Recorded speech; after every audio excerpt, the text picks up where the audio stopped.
Well, howdy everybody. Hope y'all had a good week so far. I hope so anyway.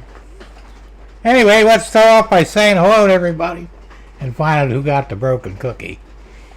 Now, let's see, I gotta go way back up here. Let's see, we got John Nippenberg, Landmark Yards. He got the cookie. Glad you got that cookie, John, and good to see you here, man. Chuck Schreiber, he got the half cookie. Good to see you, Chuck. Glad you're here. And who else we got? We got Dundas Junction Model Railroad, James. Good to see you. That big steam guy, 94. Thomas, how's it going? Tom Grassi Jr. I don't know why I said Jr. Just Tom. Good to see you here, Tom. Not going to be here tonight, going to a baseball game. My son catch all right. That's cool, Tom. Enjoy the game, man. You can catch the replay. Schuylkill River Valley. Hey, John, happy birthday. Good to see you here. And let's see, who else? Derek Alexander. Hey, Derek, good to see you, man. Glad you're here.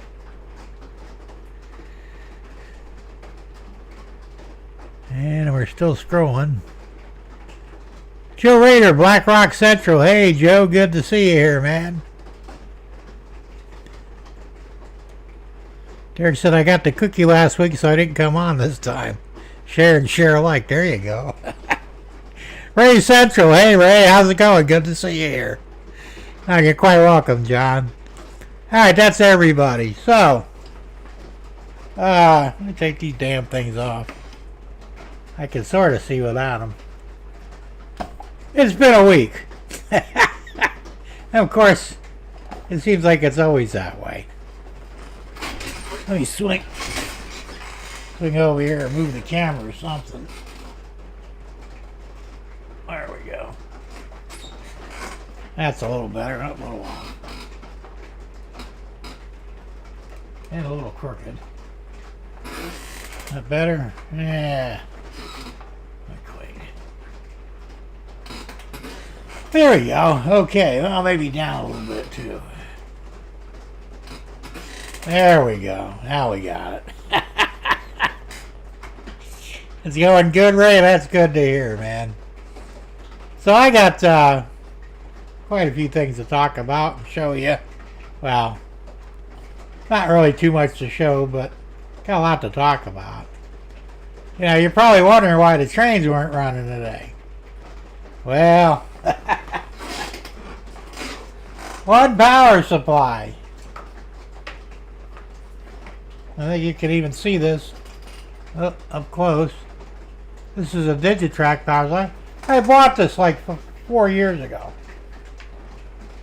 The last time I checked it, which was last week, I was putting out 10 volts at about 2 amps. So really it's toast and it just quit altogether. So the trains are barely running at all. It was so bad that I had speed step 99 and the trains were running about 5 scale miles an hour, and that was just one train, one locomotive. So that wasn't going to get it. And it kept stopping everywhere. Sound was coming on and off. Like I said, I did a voltage check and it's just toast. So at first I said that, well, actually I didn't play the video yet, but you'll hear it in a minute. I didn't think I'd be able to get another one until probably next month, possibly even the month after. Now the problem is this one here, the one I just showed you, is a 5 amp, 90 watt, 15 volt Digitrax power supply. I can get one on Amazon, which is the cheapest I could find. Hey, DWM Trains, Dave. How's it going, Dave? Good to see you here. And Russ, rockin' no trades. Good to see you too. Now, let's see, did I forget somebody? No, I didn't forget. I just didn't see you until just now. Not paying attention. This power supply at Amazon, $74.95. I'm going, are you fucking kidding me? That's a lot of money. Now they make a better one. That's up to 20 amp output. Has gauges on it and everything. They want $248 for that one. And I'm going, are you kidding me? The last time I looked at one was probably about 4 years ago. I almost bought it. I probably should have. It was, I think, like $160. Prices have gone through the roof. It's crazy. So I'm not buying either one of those. They're too expensive. They don't last for shit. And I'm just not wasting the money. So I went ahead and I ordered this today. And I put it on the credit card, which I'm trying to avoid using that damn credit card, but just can't help myself because it was a Prime Day sale. And it was 35% off. That was $49 and change. A regular $70. I said, you know what? I'm just going to buy it. I'm not going to screw around. I'm not going to wait. So anyway, this is what I got. Where did it go here? There you go. Now, this is a nice one. It goes 0 to 32 volts, 0 to 10 amps, has a USB charging port, a USB-A charging port, so you can plug your phone in or whatever. Has overload protection, short circuit protection. It's a nice unit, and you can fine-tune the voltage and amperage to exactly what you need. So I says, you know, I'm going to go ahead and buy it. So I did. And for $49 and change, I figured, you know, how bad could it be? I mean, you know, it came with good references on it and reviews. So I figured, why not? I'll take a chance. So it'll be here Sunday. Yay!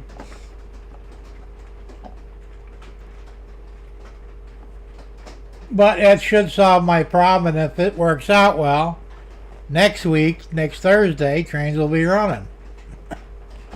And it should solve the problem because, like I said, it's basically a power problem. Russ says, yeah, and Amazon has dynamic pricing, Jim. The more people buy it, that's true. Yeah, oh, thanks, Dave. It really was a deal. I notice that even when I look at something, if I look at something and then, you know, maybe put it, you know, you put it in a bookmark and then go back the next day and look at it, it's more expensive. That's kind of what happened with those cameras. I bought the 3 cameras. They were $19.95 each, so I bought 3 of them. I should have bought 4. And then when I had the 2 weeks later, I went to go buy another one. And it went from $19.95 to $42. I wound up buying one anyway because I needed it. But that's bullshit, man. You know, that's a good scam they got going there.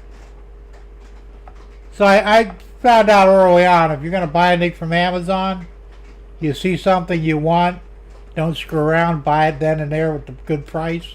Because if you go back to it, it'll be more expensive. Big Jim, did you read the small print? It's just a box and a dials and plugs. The power supply is sold separately. Now, I did check it out. It's all good. You know, it's Chinese, but then everything is. I mean, look.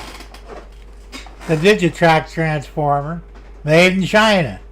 Printed right on the bottom, you know, made in China. Right there. I don't know if you can see it or not. So everything's made in China. What else is new? So I figured out if it doesn't work or if it doesn't perform the way it's supposed to, I'll send it back, you know. That's simple. And I've done that before with other things. You know, I bought a camera that I thought was PoE. It turns out it was a Wi-Fi camera. Paid $41 for it. I've taken it to twice to Winn-Dixie because they have a drop box there. You can't use the mail anymore on certain things. So the first time I went, I copied the QR code. I think that's what it's called. And it was too big. So the machine wouldn't read it. Alright, damn it, I'll make a smaller one. I'll come back. So a few days later, I went back with the small one. I know work because I've used it before. And the fucking machine is down. Out of service. And I'm thinking, what the fuck is this? You know? And the problem is, the Winn-Dixie that takes it is like 13 miles away. You know, it costs gas to go up there and back. If I have to go too many times, I might as well just keep the fucking camera because I'll spend that much in gas. So I'm going to try again tomorrow, but I'm going to call the store first and say, hey, is your Amazon Dropbox actually working now? Because if it ain't, I'll wait till it is. Because I don't want to keep going back and forth, you know. That could be a rant, but it just pissed me off, you know. And it's a simple box. The last time we went there, when my QR code didn't work because it was too big, the machine was down, but the one was working on it. Turns out it was full. So this bitch, and I'm calling her bitch because that's what she is, was complaining, these boxes get filled up every day. I have to empty it, sometimes even twice a day. Well, you're getting fucking paid to do that, aren't you? You know. And then we got to take it out back and wrap everything up and then ship it out. You're getting paid, aren't you? You know, I didn't say that, but I was thinking it. And I'm thinking, what the fuck? So, more than likely, it was probably full, and they didn't feel like emptying it, you know. And the problem is you need a key to open up the big door on the bottom. Otherwise, I'd have opened it up, put all the packages in the shopping cart, and went and pushed mine through. I don't give a fuck if somebody steals the shit or not. Even my thing. Once I put it in that machine, it shows that they received it and I get paid back. So, you know, but like I said, unfortunately, you needed a key to open the door. So it is. It's just total bullshit, you know. And there's usually a line there. I mean, 3 or 4 people wanting to return shit. And anything that'll fit in the box, it's pretty big. It's probably 30 inches by 25 inches, the door that you can open up and slide your box in. But the storage area of it's not that big, you know. If they'd have made it a little bit taller and wider and maybe deeper, it'd fit twice as much stuff. But apparently that's what they're doing now, rather than letting me use UPS or even USPS, which is stupid. So your PoE turned out to be a POS. Good one, Russ. James has built the power supply. I built the power supply used for my foam cutter. Well, yeah, they're easy enough to build, but I'm not experienced enough to actually do one. I could probably build one, but it'd be half-assed. So, you know. I don't mind buying things as long as I feel like I'm getting my money's worth. And unfortunately, like I said, with the Digitrax power supply, and I mean, this thing ain't no different, realistically, than a power supply for some laptops. HP uses something different, similar, except theirs turn out 19 volts, most of them. And I don't know what the amperage or wattage is on them, but, you know, the bottom line is it's the same basic thing. You could buy one of those brand new on Amazon for about $10. Why is this 74? Because of the name, you know. It ain't right.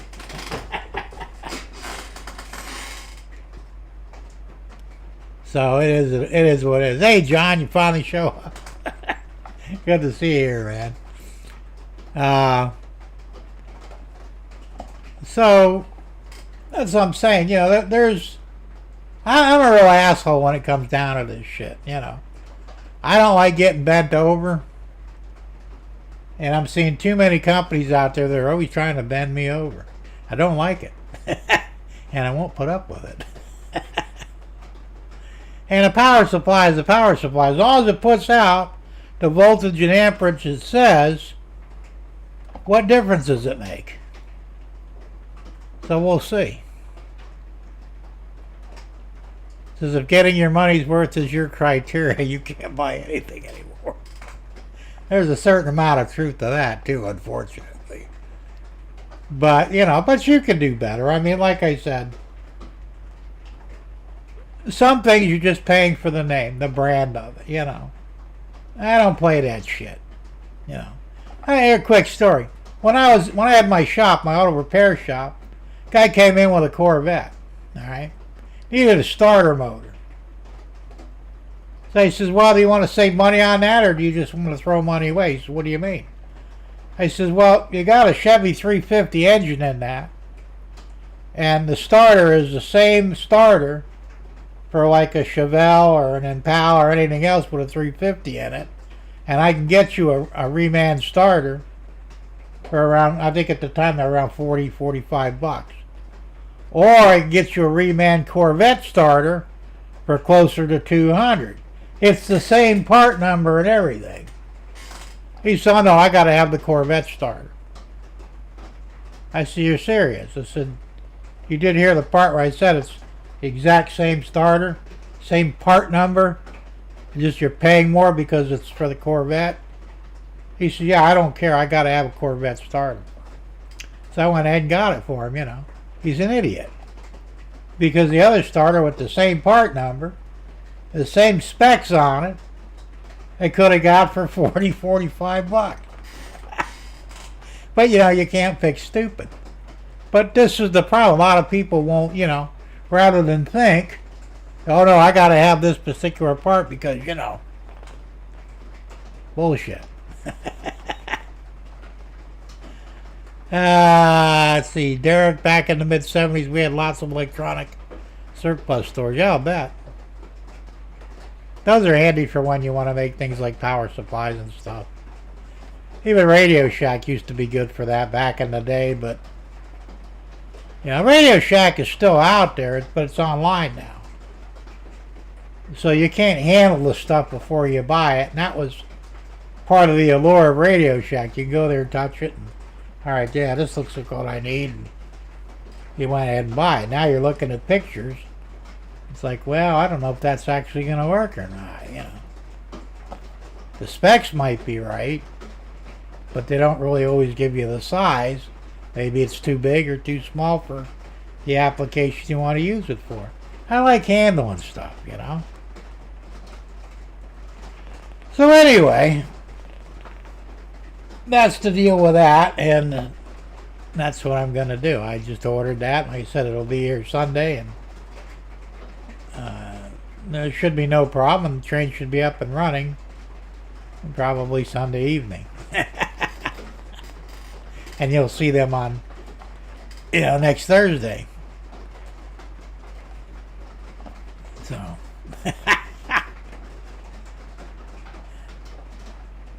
yeah, well, we had our Radio Shack when I lived in Naples. We had two of them, and they were both within 5 miles, which wasn't bad. Now I don't know where they have one here.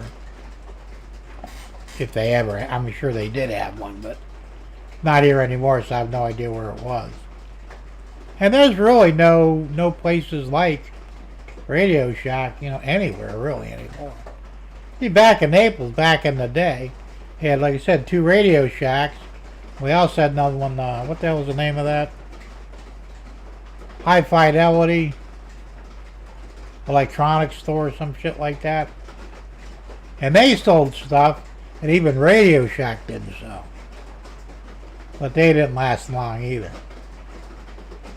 Russ says, I save old wall warts and USB cords. My cords seem to get damaged on the phone ends. The other end is still perfect and becomes a quick...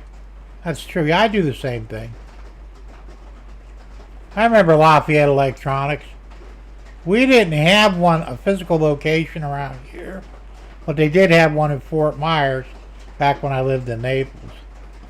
Because I actually bought from there too.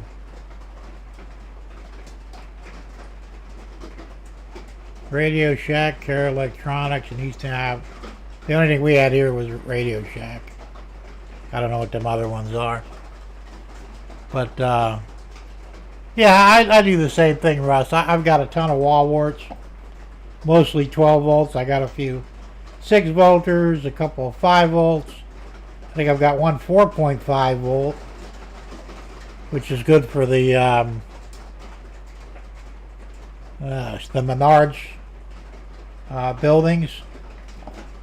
Because believe it or not, they run on 4.5 volts. So, and I've got other ones. I've got laptop power supplies that go up to 19 volts. You just never know when you're going to need that stuff. And like I said, I converted a PC power supply to run my 12 volt bus line on the second level. Haven't wired it in yet, but I'll get to it soon. Because that's going to power basically anything that runs 12 volts on the second level. So I won't have to have a bunch of wall warts, because basically I pretty much, well, I've got a couple left, but most of the outlets underneath the low level are filled up with wall warts already. I should have ran a bus line on the lower end too. I didn't think of it, and I'm not in a position where I could really get under there and convert it now. Otherwise, I would. Why are they called wall warts? Because they stick out of the wall on the outside. Yeah, well, it looks like a wart. You know, if you ever had a wart on your hand or fingers or whatever, it's a big bump. That's what they look like. It's a bump on the wall. So I just started. I've heard them called that, I think, in the last year. Prior to that, they were always, power supplies. But now they call them warts. No figure. Hey, whatever works, Somebody's always got to coin a term, I guess.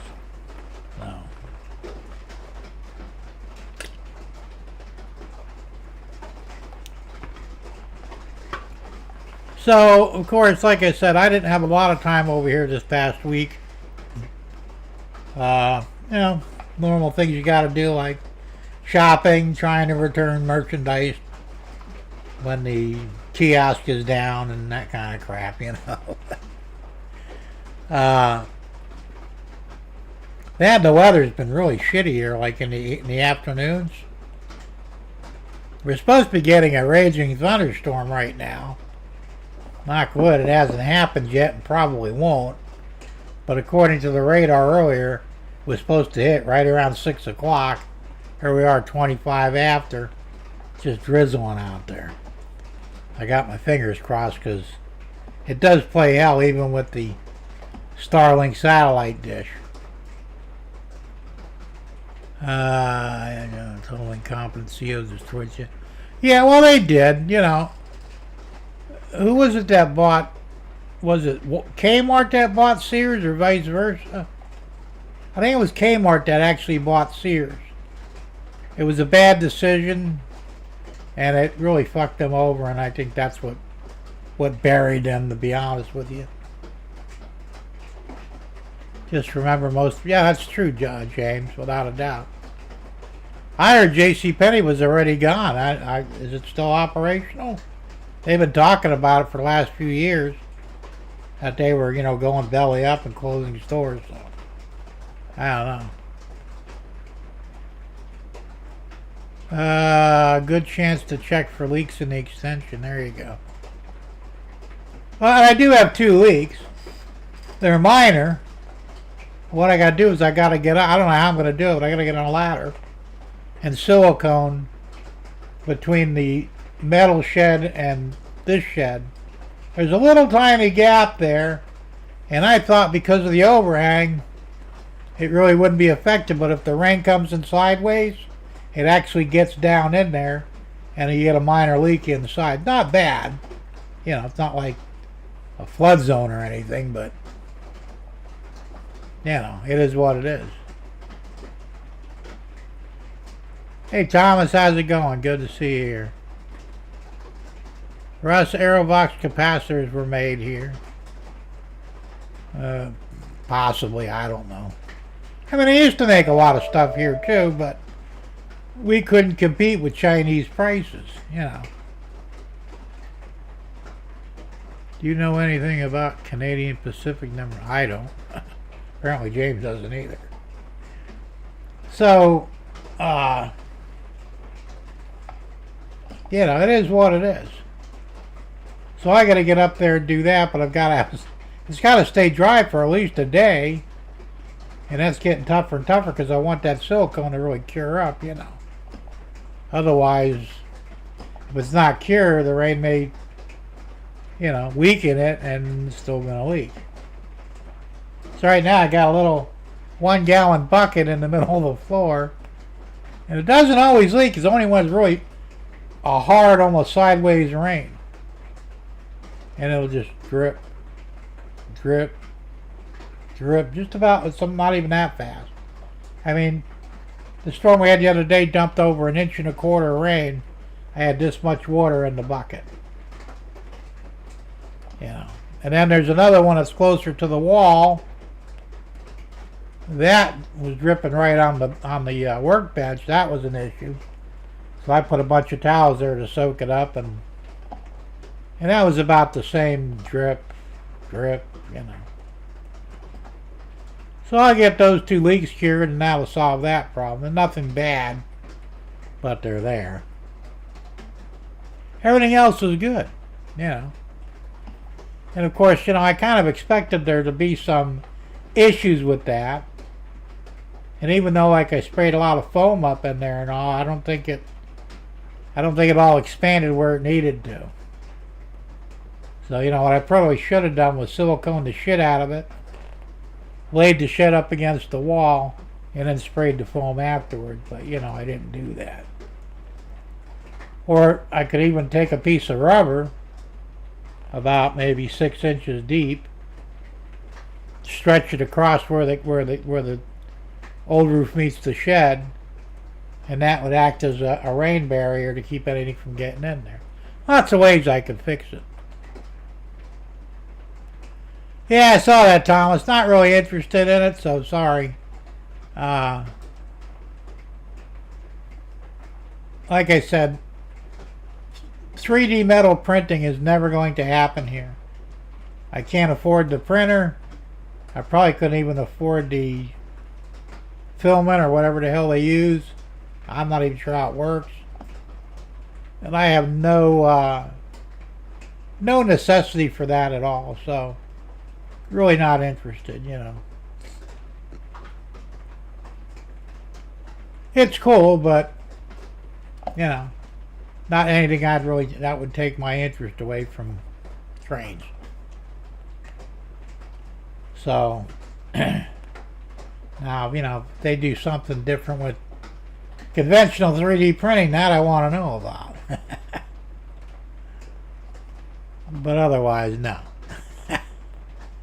Yeah, I don't know what SML filament is. I assume it's some sort of a metal, probably aluminum.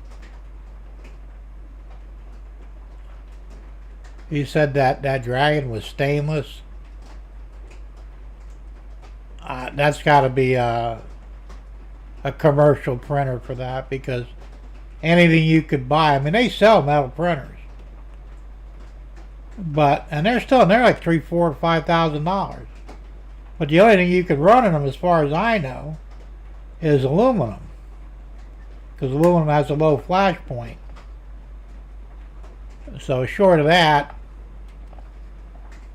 you know, if you're talking about something that can do stainless steel or, you know, any kind of quality steel, you're probably looking at a $100,000 machine. That ain't gonna happen. Russ says water has a way of finding the smallest hole and exploiting it. Yes, it does. That's why I don't like fucking with roofs, because I'm not very good at it. You know, like I said, back in Naples, the old house, we had two flat sections. One's over the laundry room and one over the front bedroom, because that was originally a front porch, and my dad converted it to a bedroom. And we've always had problems with both those flat roofs leaking. I don't think it was ever done right to begin with when he bought the house. It was a brand new house he had built, you know. But, so, and I tried to fix it, and I might have even made it worse. I finally applied for a grant to have a new roof put on, and they fixed it. You can make your HO metal wheels. Yeah, but for what it costs, how would it be a good deal? You know. So you want me to spend $3,000, let's say, on a budget metal 3D printer. You know how many wheels I could buy for $3,000? A lot more than I have cars to put them on. So, you know, not going to happen. Spike Man, it was a G5A Class 462 Pacific, built in 1944, and was the last steam locomotive built in the house by CP. Got Google, there you go. James says cheaper to, yeah, exactly, just cheaper to buy the damn wheel. I could get 100 wheels for $80, you know. That's 50 train cars, you know, 50 pieces of rolling stock, right? 25 pieces of rolling stock. 25 pieces of rolling stock for nothing. I mean, you know, I'll just soon buy them. John says, water is lazy and destructive. Yes, it is. I mean, it got so bad in the old house in Naples, when it rained, I got wetter in the house than I did out of the house. It was bad. You know, we had the kitchen was leaking, the laundry room was leaking, the front bedroom, I had a ceiling lamp, you know, a ceiling light in the ceiling. And whenever it rained, it would fill up with water. So we'd have to, you know, take it down and dump the water, because if you turned it on, it would short out. And it's like, what the fuck, you know? But what they did was, see, I could have probably done it, but I didn't know about it. Now they have these sheets.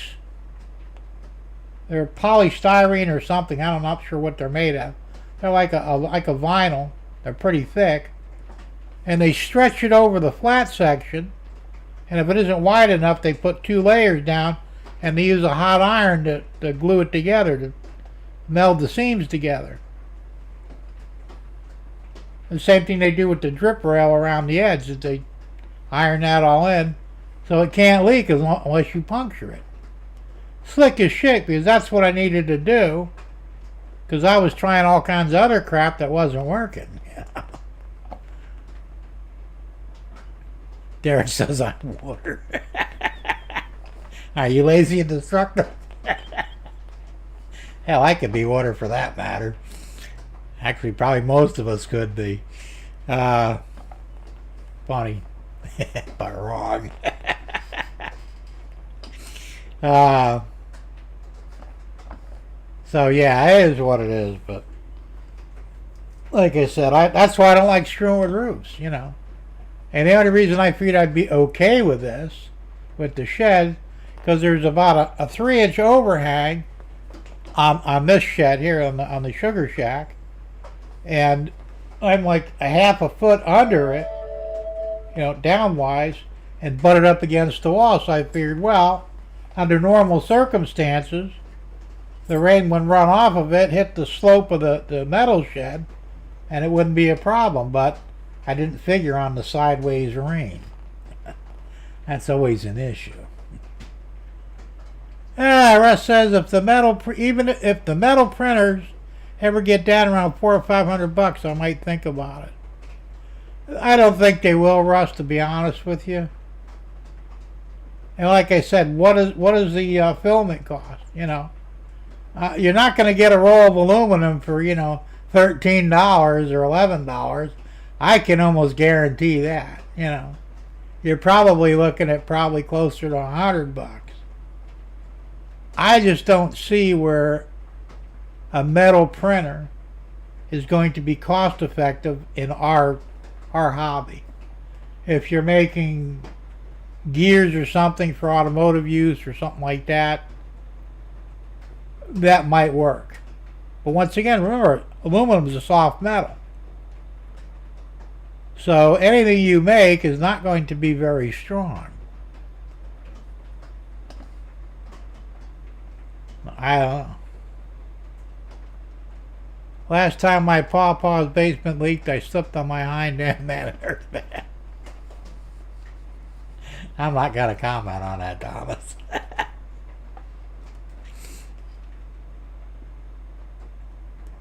Metal Forge X. I'm sure that's who makes them, yeah, but... look, every time somebody comes up with something, doesn't mean it's something you need to buy. They make CNC machines.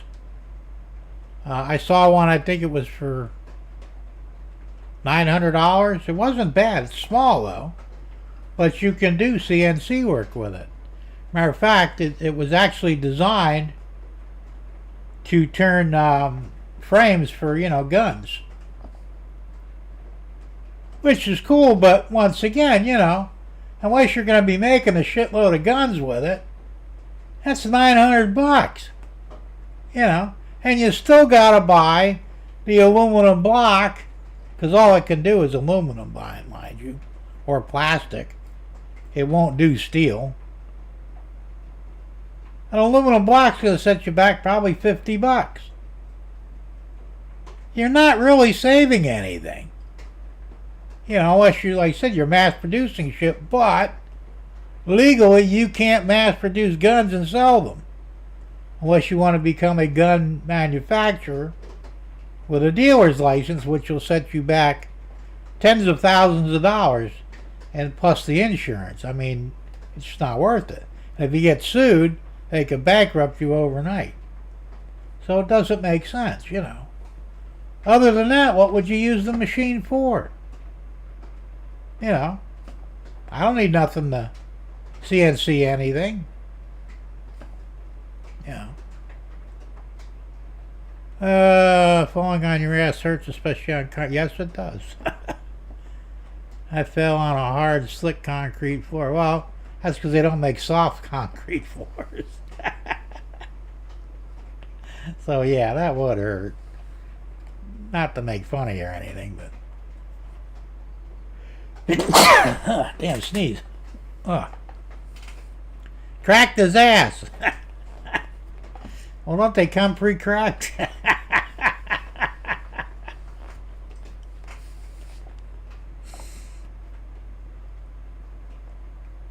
I shouldn't have went there, but sorry, I couldn't help it. Oh, it's true, yeah.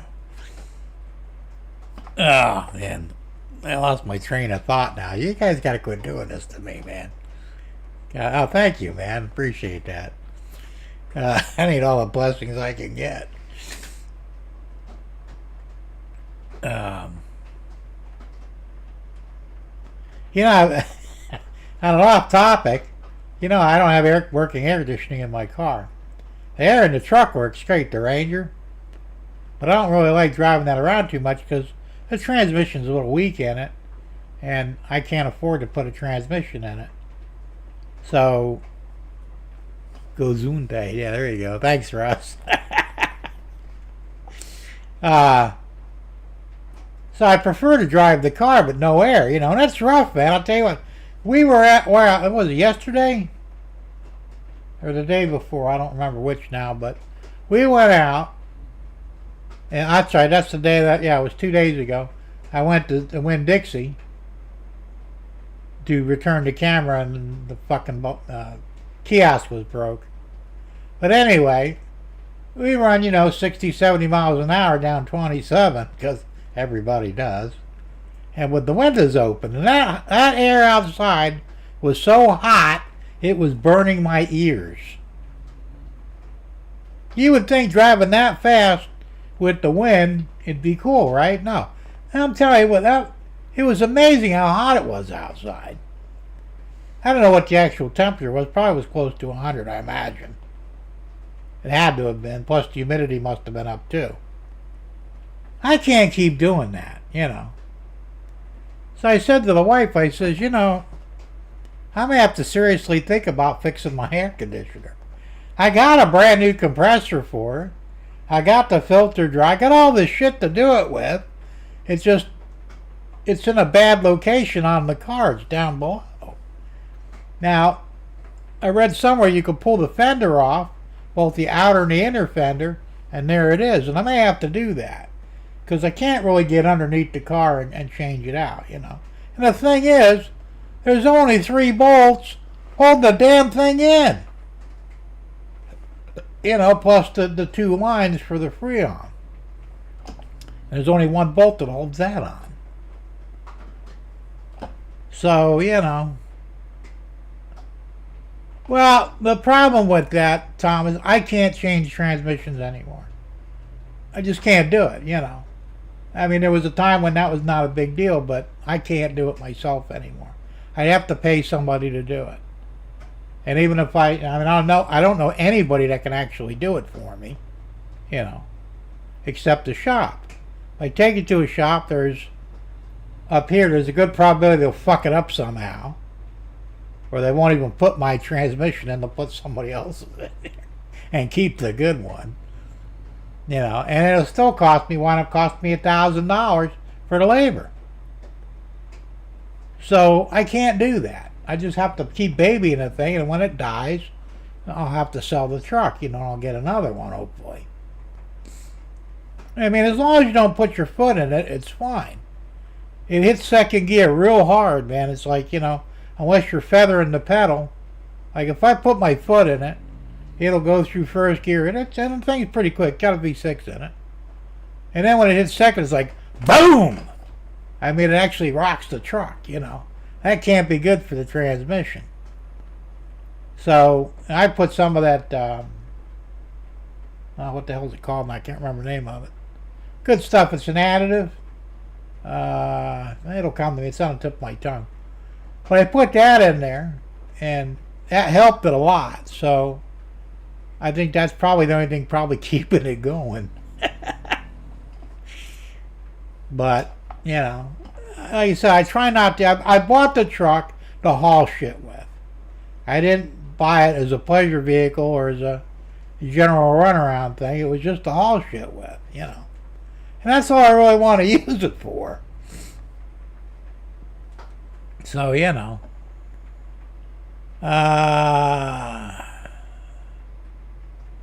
See, I still haven't fixed the AC in my Tundra. This is the 6th summer. It's miserable doing errands. Oh, I have on. There you go. Well, do they have it on the top or the bottom in the Tundra? I don't know where it's at. If it's on the top of the motor or near the top, it's not too bad. It's still a pain in the ass, and you still need the tools to do it. You blow whatever charge is in it, which is illegal, by the way, but we all do it anyway. And then you got to suck it down because you don't want any contaminants in the system.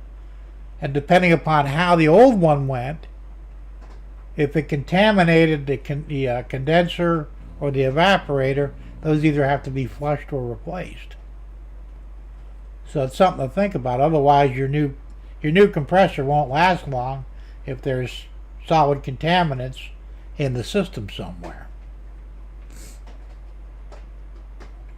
I know a lot about this shit because I used to do it, you know.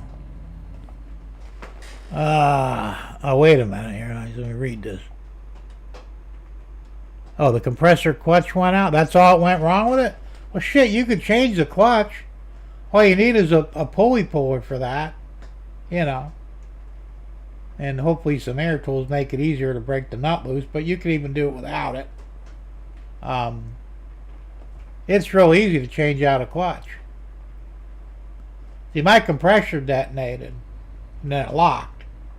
Well, I assume it detonated, but it locked anyway. So it's, you know, I'm going down the road, minding my own business, and all of a sudden, the belt's slipping on it, squealing like a bitch. So I immediately turned off the air conditioner. I wasn't sure that's what it is, but if you're, most likely that's what it was. And as soon as I turned the AC off, it released the clutch and it was fine. And thank God I didn't fry the belt. Even though I do keep a spare in the trunk, it only takes 5 minutes to change one. Because big serpentine, But, then I went ahead, I turned, I went ahead, I parked somewhere and I go, all right, let me turn the air back. Instead of turning the air on, turn it off. The compressor was locked solid. I'm hoping that's all that happened, maybe because the oil went bad or something. And it didn't contaminate anything, because, I don't really want to replace the condenser or the evaporator. They said I bought a complete kit from Amazon. It's a brand new compressor and a filter dryer or accumulator in some cases. I'm not sure what it's called. And the what the hell you call it? A little filter in there. Forgot what it's called. Comes with all that shit. And then I bought a seal kit, the O-ring kit, so I can replace all the O-rings on the hoses and shit. So I said, I know how to do it. I've got a vacuum pump. I've got all the tools I need. The tool to release the lines and stuff. It's in a bad place. I said, on my Ranger, the compressor's up high. I could get to it from the top. So if that one ever goes, that'll be easy to fix. But on the fucking Mercury Grand Marquis, they put that son of a bitch almost at the bottom of the engine. Why? I have no clue. So, James says, Big Jim, I am now a member of Knights of Columbus. Okay. My dad was a member of them for a while. And turns out they're actually a cult. So be careful. I don't know what they do now, but back in the day, it was fucked up. I'm sure my dad never lied about anything, so he says, they wanted him to climb into a coffin and masturbate, and that was part of his initiation ritual. He said, I wasn't doing either one. So he dropped out of it after that, so I don't know. It's a little weird. But hey, if it works for you, that's cool. Rush, you better do it while you can still afford the refrigerant, or they change what you can. Oh, that's true. Now, it's probably using 134A, because most of the stuff does. I know mine does. 134A started out at $2.99 a pound. It's now up over $10 a pound. I need to go buy some. I got to buy like 2 or 3 pounds of it, If they go to the Y1234, that shit's $100 a pound. And they're talking, that's what they want to convert everything to. Because I guess it's you still have to blow your old system and vacuum it, but a 134A compressor will work with the Y1234. You don't want to get caught up in that bullshit. Let's see. Cool James isn't much about Knights of Columbus. I am learning. Okay. Orifice. That's what it was. The orifice tube. I can never remember that. It even come with a new orifice tube, and I have the tool to remove and install it. Well, I said I used to do that shit. Part of my mechanicking when I had my shop before they cracked down on it. I was repairing AC systems, and I did just about everything, except for transmissions. I did some trannies, but not too many. I like the old stuff. I could rebuild those. Any of the front wheel drive shit, I wouldn't touch it. No. Evaporator, you have to. Yeah, I know. That's why I don't want any problems with the evaporator. I don't have any leaks, so I don't have to worry about that. Although if you take it to an AC repair shop, your evaporator's leaking. Yeah, why? So you can get $1,500 to maybe replace it, but probably not. But tell me you did. Fuck you. I had a minivan that I was doing an engine swap on. I think it was a... What the hell was it? It was a Chevrolet. Had dual ACs in it, front and rear. And in order to take the engine out, you had to disconnect the air conditioning. I mean, they had the lines going over the engine. So you literally had to blow the charge out of the system, disconnect the lines, and you could take out the engine, put a new one. It was no big deal. So this was after I wasn't allowed to fuck with air conditioning anymore, right? And I didn't want to get busted because it was a $10,000 fine if you got caught. So anyway, I put everything back in, and I vacuumed it down, but that was it. So I know nothing was leaking, okay? So I took it to an AC place that I was supposedly, paired with. And I told him, I said, yeah, can you go ahead and, vacuum it down? Or recharge it. I said, I already vacuumed it, it's fine. So they called me up later that day, said, well, both your vacuum evaporators are leaking.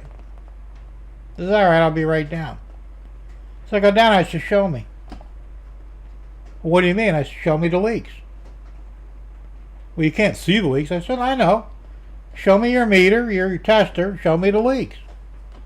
Well, he wouldn't do it. I said, because you're full of shit. I said, all I did was disconnect the lines over the engine. When I changed out the engine, I put it back together, I already vacuumed it down. If there was any leaks, I would have found them. Okay? There's no fucking leaks in the system. You're full of shit. Now I'll be taking the truck and go fuck yourself. I took it to another place. They recharged it. Everything's fine. No leaks. Imagine that. Because they would have gotten like $2,600 to replace both evaporators. Bunch of lying bastards, man. I'll tell you what. Nothing pisses me off more than con artists in the mechanical industry. So, I've done evaporators before. They do leak on a rare occasion.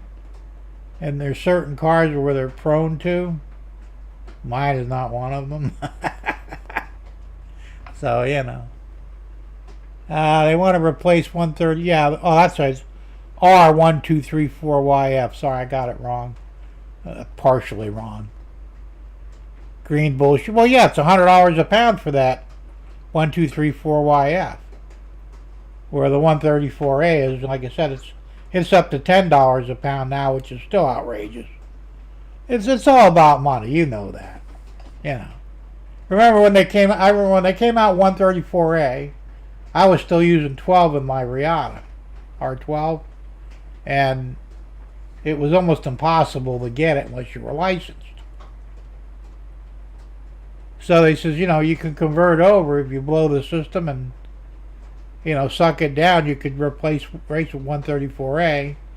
The only difference is 134A runs higher pressures, but it'll still be fine. Well, I remember when it came out, I said 134A is safe for the environment. Okay? That was what they told us because, R12 was fucking up the ozone layer, right? Which was bullshit. But they said, 134A won't affect the ozone. It's completely, safe for the environment. Now they're saying it isn't. Why? Because they got something they can make more money on. It's all lies. Everything they tell you is one big fucking lie. I went to a class because I was doing AC. That was 30% of my business was, HVAC work on cars.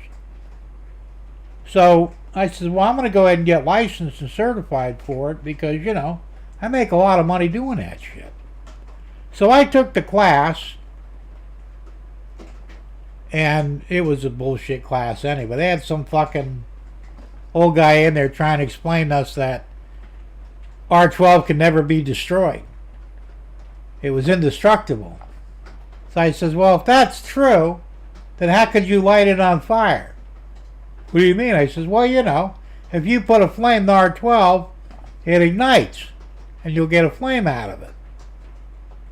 if it's indestructible, you wouldn't be able to burn it. Well, that's not necessarily. Yes, it is. Don't bullshit us. How dumb do we fucking look here, you know?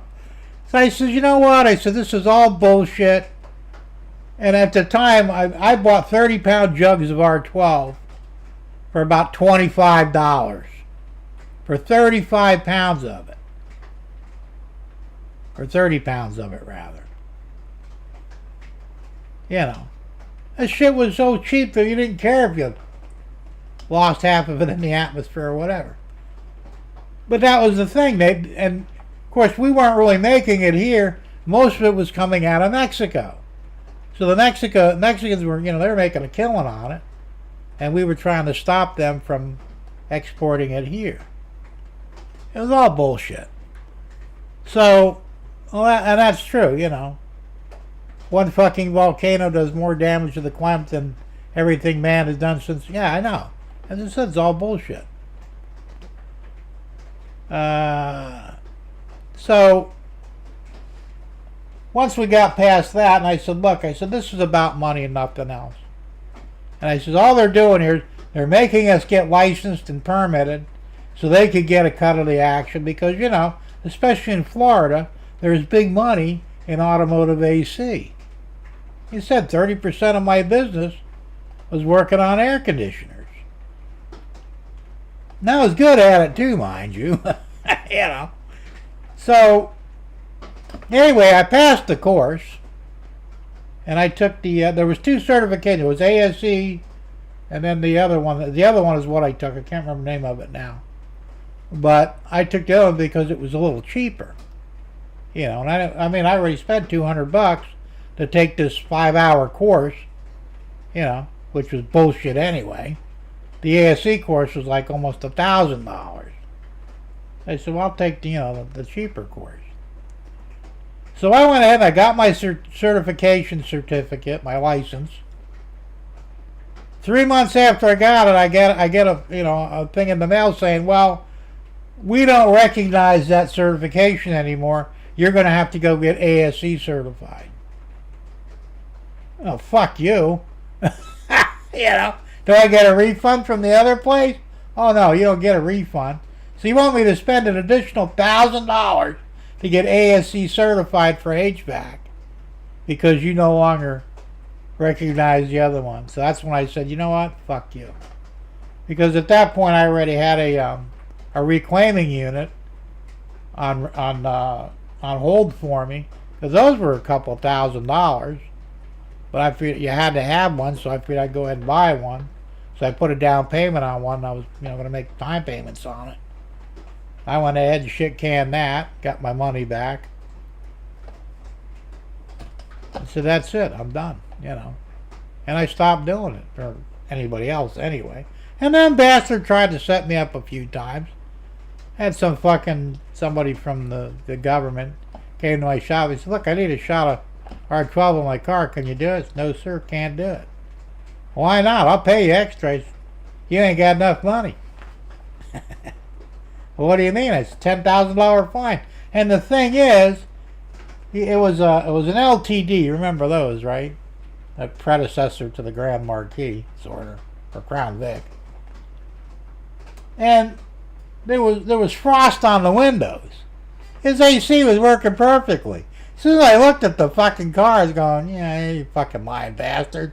You know, so he kept trying. After all, I said, look, what fucking part of I cannot help you or you're not understanding? Yeah. Well, it's a good thing you said that, because I was getting ready to slap you with a $10,000 fine. And I'd be slapping you with a fucking bullet. Get off my fucking property, you know. And that was the end of that. But don't take the I missed that one. Warning: don't take the train if you see spike man near the rails. There may be no spikes left in the rails and ties. That's funny. All right, James, have a good one, man. Thanks for popping in. We'll see you next week, man.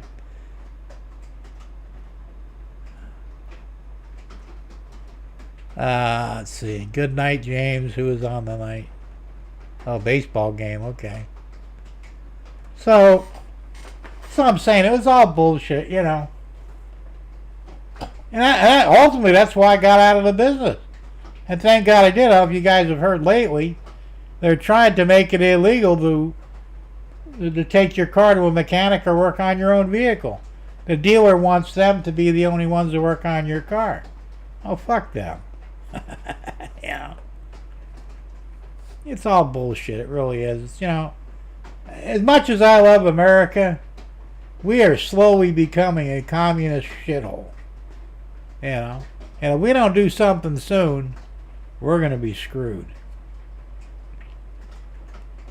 I know it's a joke, Derek. Yeah, there you go. So, anyway, that's that. Oh, let me show you a video I put out. This is what I actually did this past week. It's not much, but I thought it turned out pretty good so far. Not done yet, but I'm working on it. So here we go. It's a couple minutes long. Can't see shit for some reason. I think it's this one here. Here we go. Hey everybody, Jim Tedesco here from Millennium County Railroad version 3.0. I got it right that time. Anyway, this is what I've done all week. Well, not really all week, but I've been working on this, getting it prepared for my wife Debbie to finish it out. And this is her glass and jar shop, factory, company, whatever. I put the fencing up, made the parking lot, added the road, planted some trees. I don't know if you can see that too well, and I decaled her truck. Got all that stuff there. And underneath, I still got to get lights in this, but I haven't put them in yet. I've got the main room. There's the countertop. Got to get people in there, some lighting and stuff.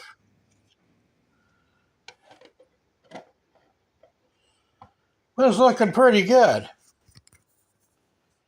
So that's what I've been working on. Put a light pole up there. Got this one here. I still got to paint it.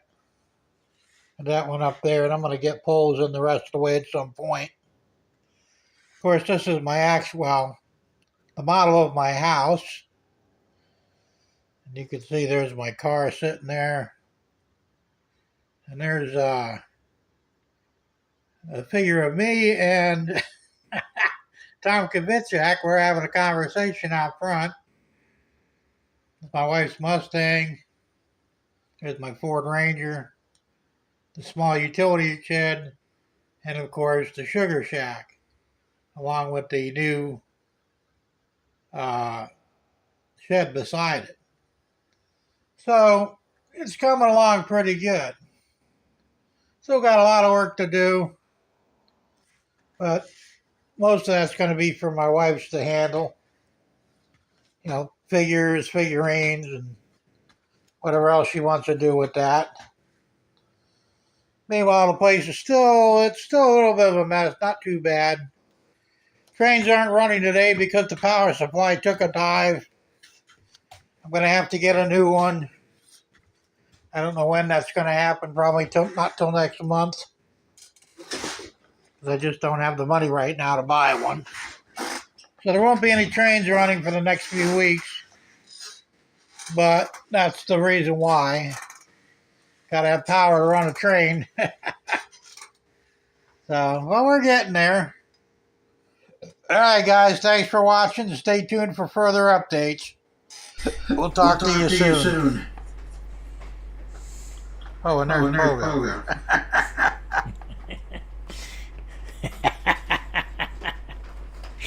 You know what I've been doing.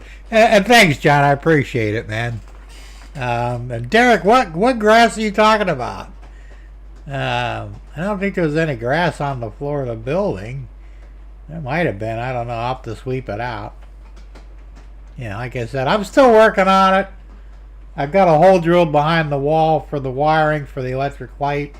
I got to get a light in there yet. And or maybe two. I'm not sure yet. And then after that, it's pretty much up to Deb she's going to get figures in there, get them painted properly, and probably some figurines. Because I printed a lot of shit for her with the resin printer. And so she'll have plenty to do and play with. Plus she wants to weather the building. Now I did just recently print that building. Because the old building, I didn't like it. It was too big for one, and ugly. So I said, I'm going to redesign the building, make it a little bit smaller so it's more realistic, you know. And I did, so it took me, well, actually I had to do it two tries before I got it right.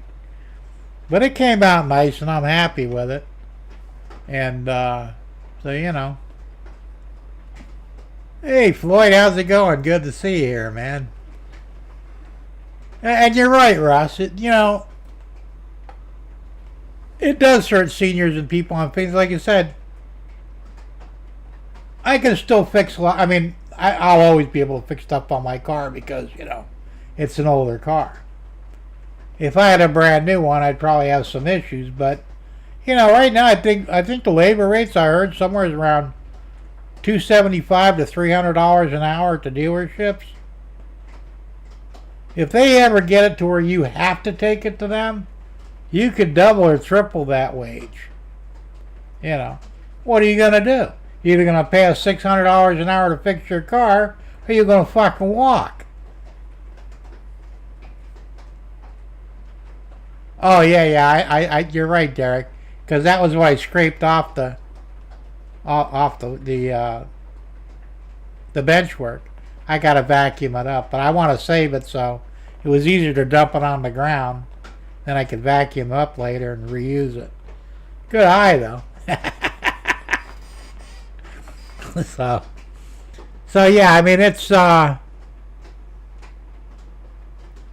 really is. It's crazy what they want. As I said, they had the CEO from Ford, and I can't remember his name offhand, but he's an idiot.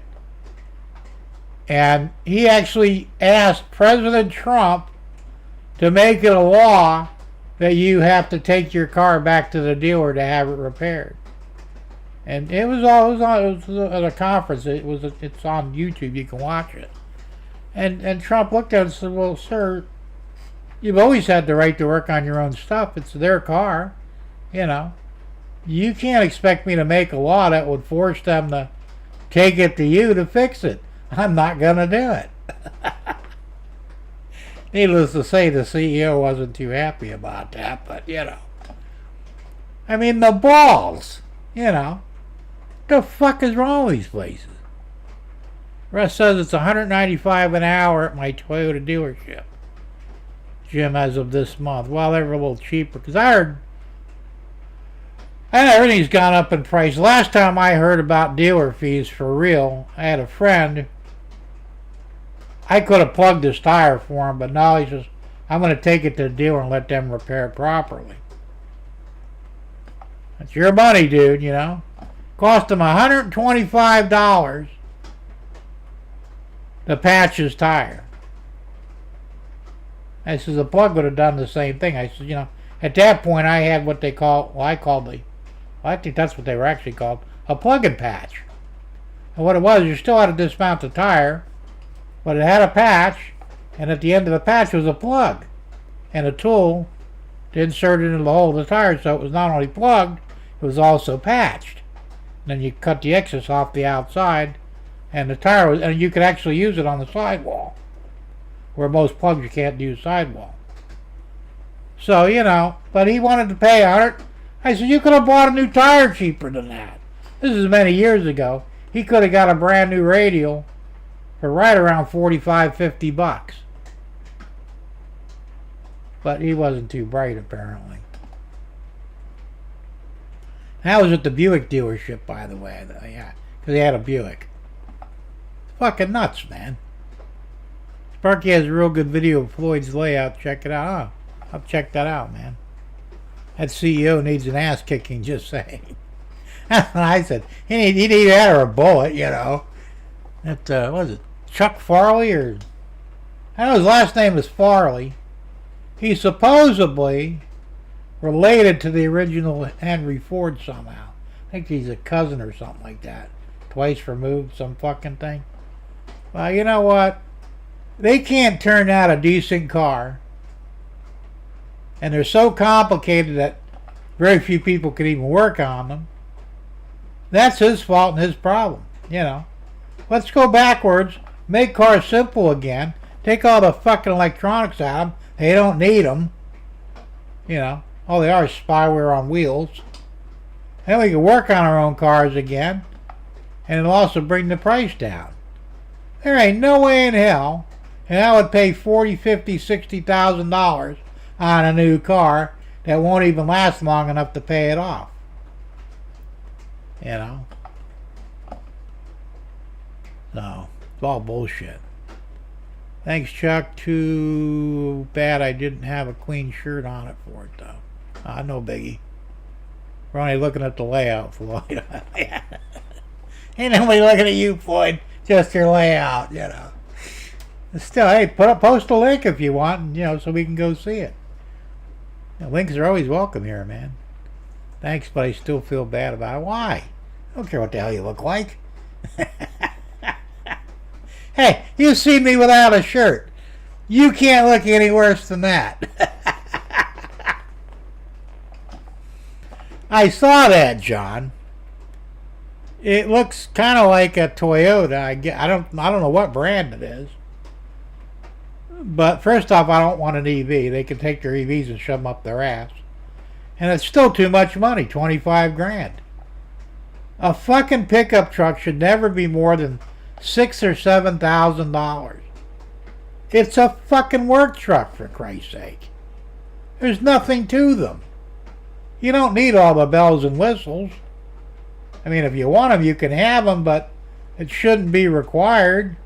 You know, nobody makes a base pickup anymore. When's the last time you seen a pickup truck with air conditioning and AM radio, crank up windows, and no power or anything? They don't make them. I know you can.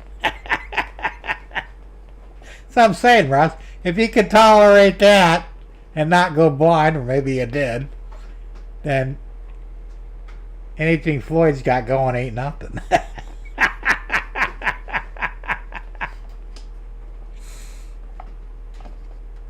So, alright, cool. Thanks for the link, man. Excellent. Guys, copy that link and, well, check it out. But, you know, it's just fucking ridiculous. Yeah. Because I don't know if you guys, well, some of you might. I'm not sure who's on my list, but, you know, I do the Wise Guy videos. I do them on Rumble. Because if I tried to do them on YouTube, I'd be banned for life. I just did one yesterday. And I talked about, what the hell did I talk about? Was it the cars? Maybe. No, housing. That's what I talked about. Because, you know, in Washington right now, the Democrats and the Republicans are doing a bipartisan, every time I hear that word, it scares the shit out of me, a bipartisan bill to make housing affordable. And I didn't read the whole thing because they didn't post the whole thing, but one of their key points was, and you're going to get a kick out of this, you guys know what a manufactured home is, right? It's not quite a mobile home, but it's like one. They're usually more rectangular. But they have to have wheels under them and axles. So in this bill, if it gets signed, they will eliminate the need for the axles, which will bring the price of the home down. Okay, now they usually have like 4 axles under them and 4 tires and wheels. We're probably looking at maybe $5,000 or $6,000, and that's a stretch, of the cost of the tires and axles. So if they do away with the need for them, and I don't even know why it's a necessity anyway, except for transport, you know, take them off and reuse them. By doing that, they might save $5,000 or $6,000 on a $200,000 house. Actually, they're about $100,000. It's fucking ridiculous. So I went over, here's how you do affordable housing. You'll have to watch the video. It's available on Rumble. Just look for Jim Tedesco, the wise guy. And you can see all my videos, and I've got quite a few of them up there. And I give a step-by-step on how to reduce the price of housing. And yes, it will work. They won't do it because it'll take money out of their pockets. So they're full of shit, you know. They don't care what housing costs. They're fucking millionaires. And I don't care if they are or not. Doesn't bother me. But, you know, we're not all millionaires. John says, in 2012, my dad found a Tundra single cab, long bed, roll-up windows with AC and a radio. Could have been the last one made. My mother drives it now. Cool. That probably was the last one made. Because you just don't see them anymore. I don't think you can get them. You know. Or if you do, it's going to cost you extra. Remember when an automatic transmission was an option in most vehicles? And it came standard with, you know, a manual transmission? Now it's the other way around. If you can even get one. Oh, you want a manual for that? That's going to cost you. Why? You know. That's all they're doing. It's all bullshit.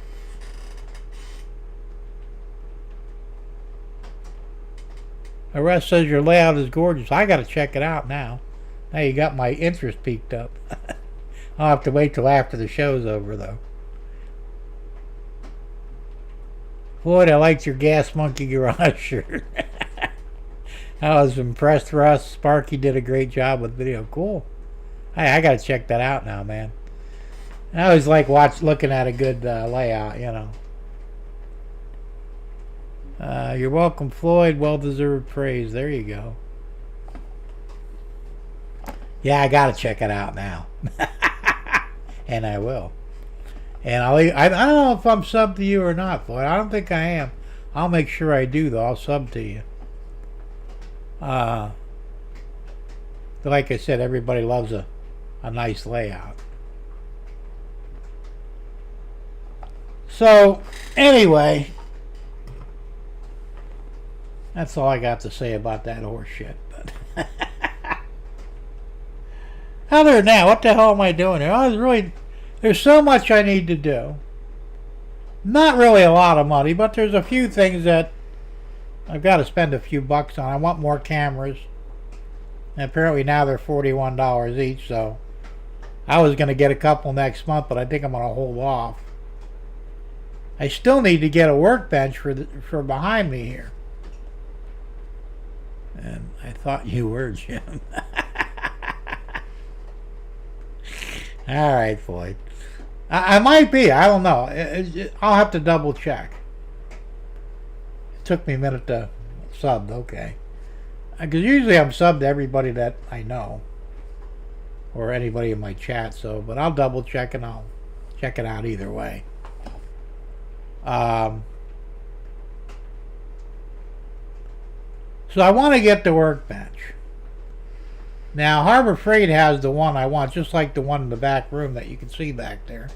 Except the new ones have 3 drawers instead of 4. You got 2 small ones on the top and 1 big one on the bottom, which is fine. They still want $159 for it, which isn't bad. I was going to go ahead and order one and do the affirm loan on it. The problem is, when I go to their site, they claim they have them in stock here in Sebring. I look up the price, and they want to charge me $138 shipping fee. Well, I ain't paying that.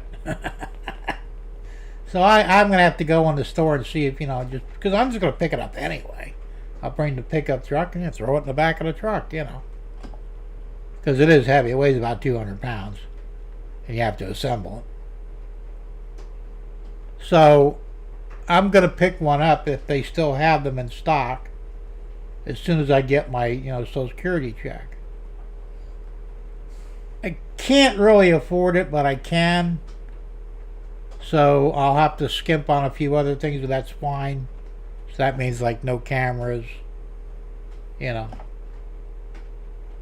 But I got to do it because I really need that workbench here. So I have a work area, because right now I just got this area here, which sucks. It's always a mess anyway, And of course I could move a camera over there. I could probably even take this overhead camera, take the whole assembly, mount it over there, which will be better than having it here anyway, and go that route. So we'll see.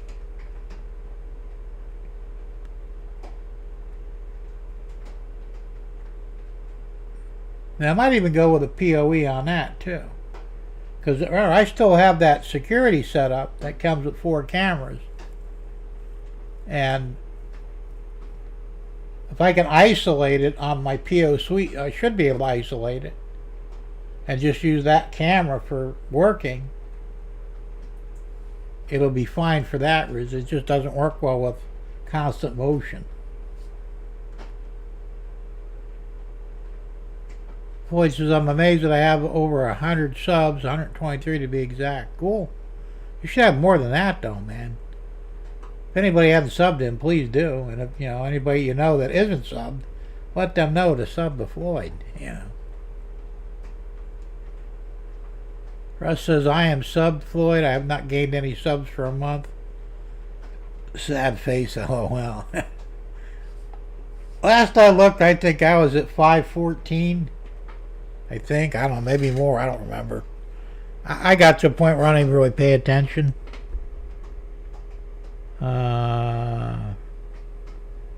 See if I can see that on my phone.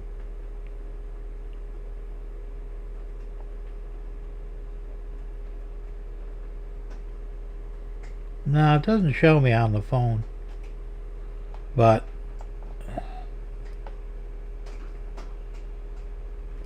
I'm using the phone as kind of a monitor to make sure nothing goes wrong. Although, knock wood, we've been doing good. Been in the green all night so far, so yeah. This is 522. Is that what I got? That's not bad. That'll work. This is nice, Floyd. I have 108. Yeah, we got to get you more too, Russ. So, like I said, I got to a point where I don't even really give a shit anymore. Not really, Even though I can get monetized if I had the watch hours. I don't have the watch hours. I don't know if I'll ever get them. So I don't really care. Derek says, I got 57. Well, Derek, I know I'm subbed to you. The rest of you guys, you got to sub to Derek too, man. He should have a lot more than 57. Floyd says, I'm subbed to your channel, Russ. Okay. So, like I said, I just got to the point where, you know what? I don't care. Whatever I got, I got. If I get more, cool. If I don't, it is what it is. I mean, in the perfect world, we'd all have, 10,000 subs, and I don't know how some guys do that. And I watch their channels, and it's not bad. I'm not going to badmouth them or anything, but, they're not great either. I mean, not really. How come you got, 25,000 subs? I've only got, 500 and whatever, 522. Is my show any better or worse than yours? I don't know. I don't think so. So, maybe it's because they've been out for a long time. I don't know. Like I said, I'm not jealous or anything. I don't care. More power to you. The more subs you got, the better off you are. But I just don't understand why some have an incredible amount and others don't, And I look at them and say, well, wait a minute. His videos are just as good as his videos, or his live is just as good as his live. I don't understand.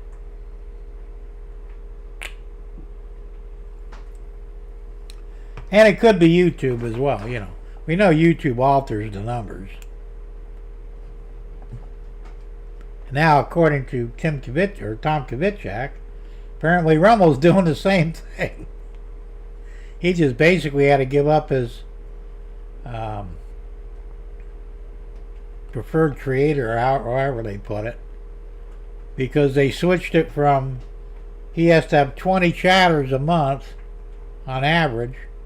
They went from 20 to 75. He says, there ain't no way in hell I'm going to get 75 chatters on my show. And he's right, you know. So I told him, I said, he was on last night, and I said, you know, sounds like Rumble's starting to turn into YouTube. He says, you might be right. You know, it sucks. I mean, it's just, I don't understand why they even do that. I mean, I do kind of, but it's stupid. They should treat everybody equally.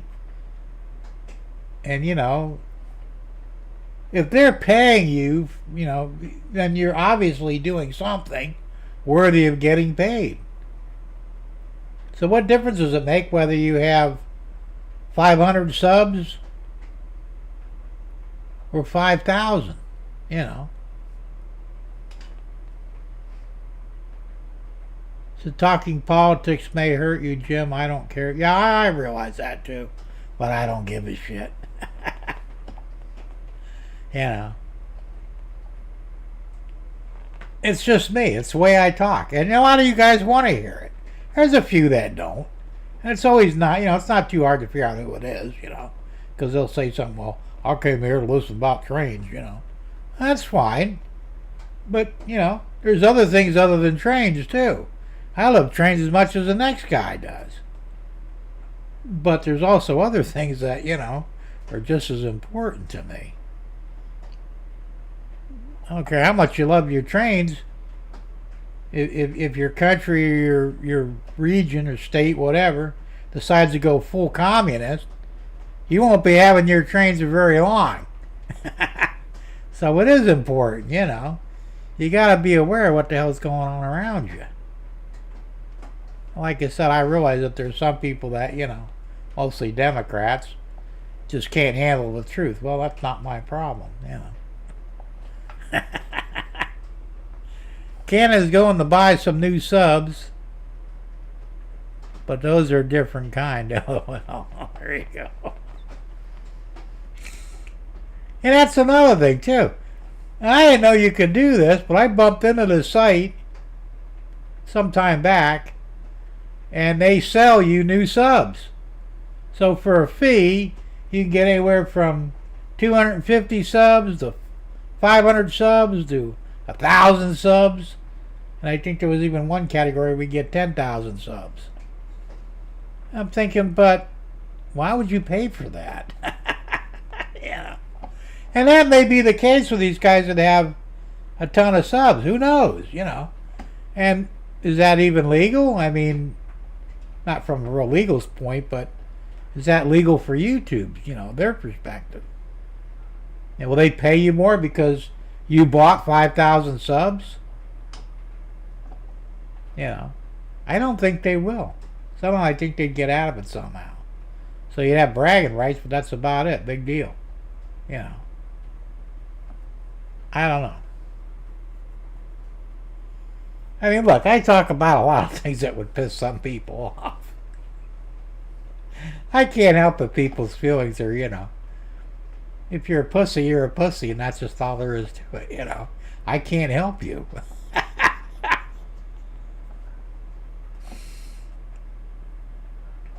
But I'm not going to guard my tongue because you can't handle it. You know, it's really not my problem. Russ says, how is this?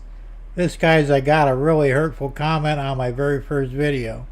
First comment, it bothered me for a while, but I moved on, LOL.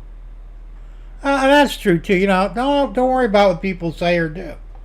I've been lucky. I have not gotten any thumbs down or really any bad comments. I mean, I've had some that were, you know, not nice, but not bad.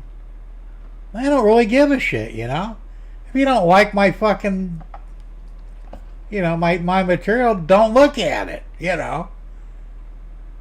I'm not going to lose any sleep over it. I really don't care, you know. That's the only thing I've had to contend with, and not lately, is I was getting links to porn sites. You know, some guy would get on there, post a link, and you got to check this out. And I go, and it's a fucking porn site. I'm not really offended by it. But, you know, I don't really want that on my channel. So I have to, you know, usually ban them when they do that. The comment was not from any of you MRI. Oh, probably not, Russ. Like I said, you know, I've never badmouthed anybody in the hobby because, you know, I respect all you guys. Whether you're good or you're a beginner or a seasoned, you know, veteran, it doesn't matter, man. It's your layout. I think it looks good. If you're happy with it, I'm happy with it, you know.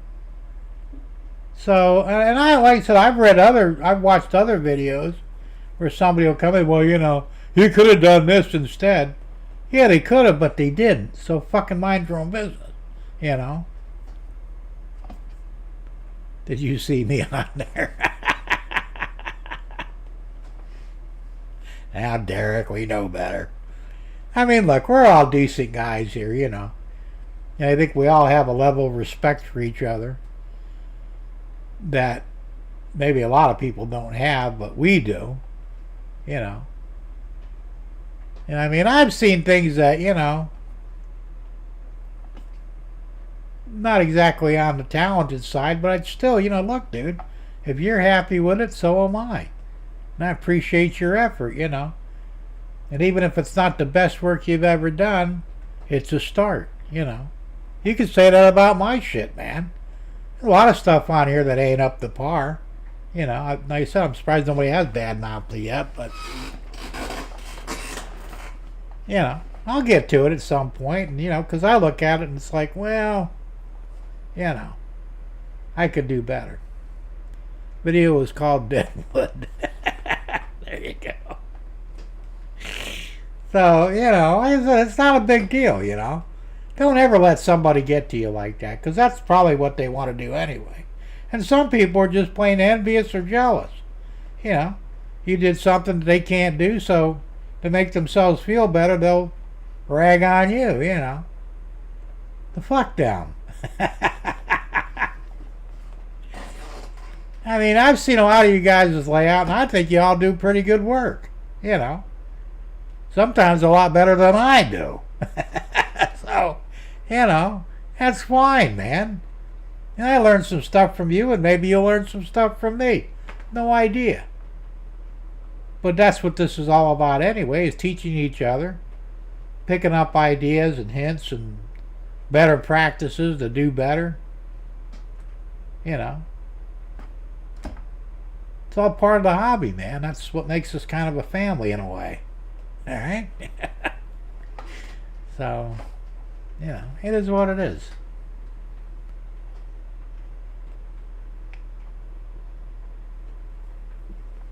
And remember, you can't fix the assholes. Not legally, anyway. They can be fixed, but, you know, it's not worth a life imprisonment. Unfortunately.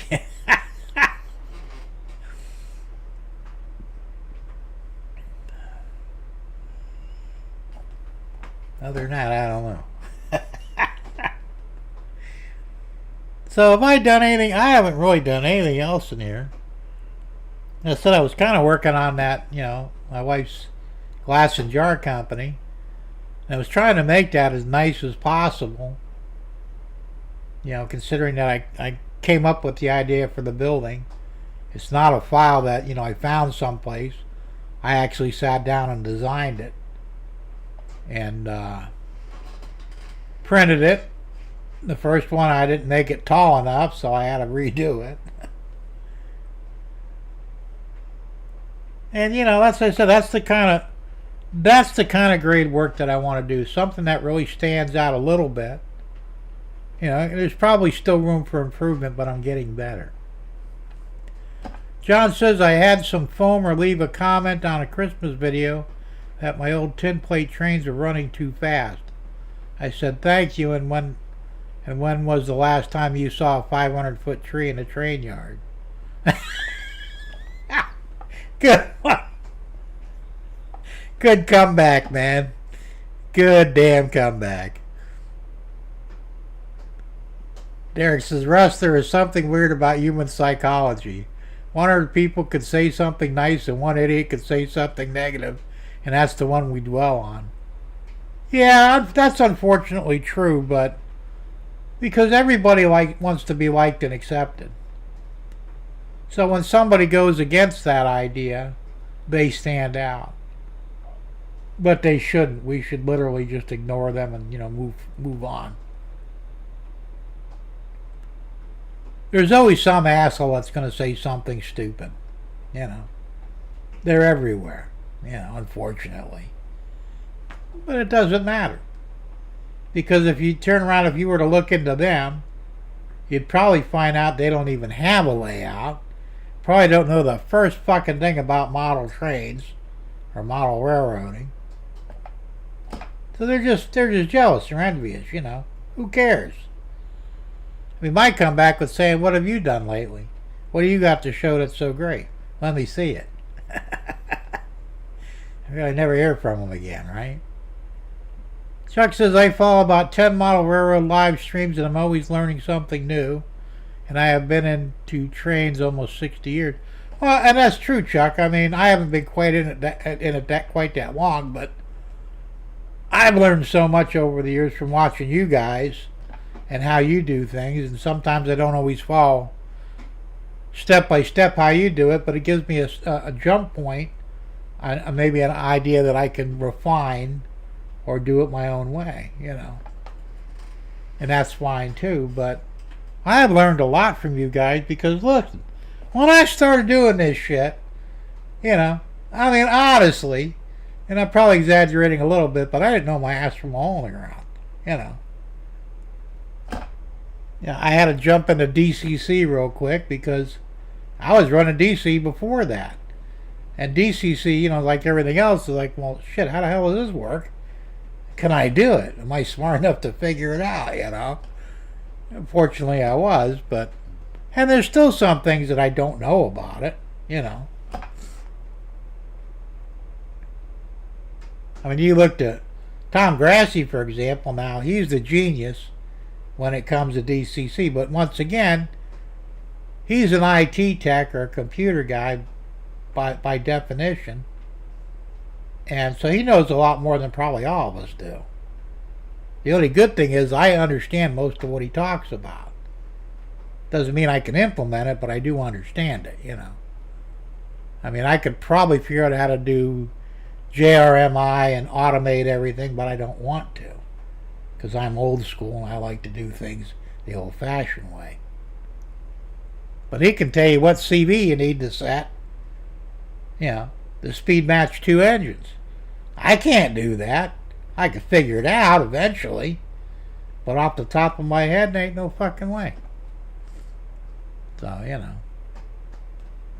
Floyd says we got a tornado warning in our area. Right? Where you live, Floyd? Because I know most of it's like up near Illinois and shit. Well, be safe. Be careful. Hide under the layout. There you go. Not like hide underneath the desk at your school in case of a nuclear attack, right? I just got a kick out of that, So, I don't know. Like I said, you know what? I've never worried about what other people think of me or what I do or what I say. I don't care, If they're decent people, they'll acknowledge what I got to say. They may not agree with it. That's fine. You don't have to agree with me. But they won't badmouth me, at least not in front of me anyway.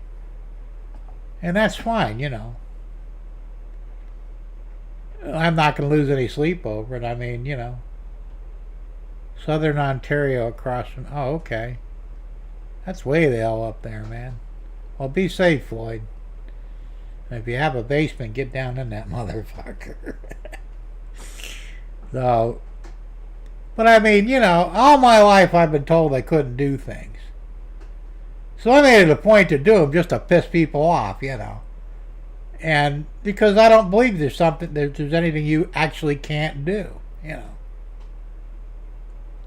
Buildings vaporized, but we were safe in the school hallway with our head down. We did that drill once. I think it was in the first grade for me, which would have been, 1959, 63 maybe. It was the only year we did it, and they quit doing it after that. And even then, as a dumb kid that I was, it made no sense to me. It's like, well, if somebody sets off a bomb, won't we all die? Oh no, you'll be safe under your desk. And I'm thinking, no, we won't. We just won't see it coming, Yeah, duck and cover, right? So, it's just, and the other thing, jump in a body of water. So he told you, in case of a nuclear attack and there's a pool nearby, jump in the pool.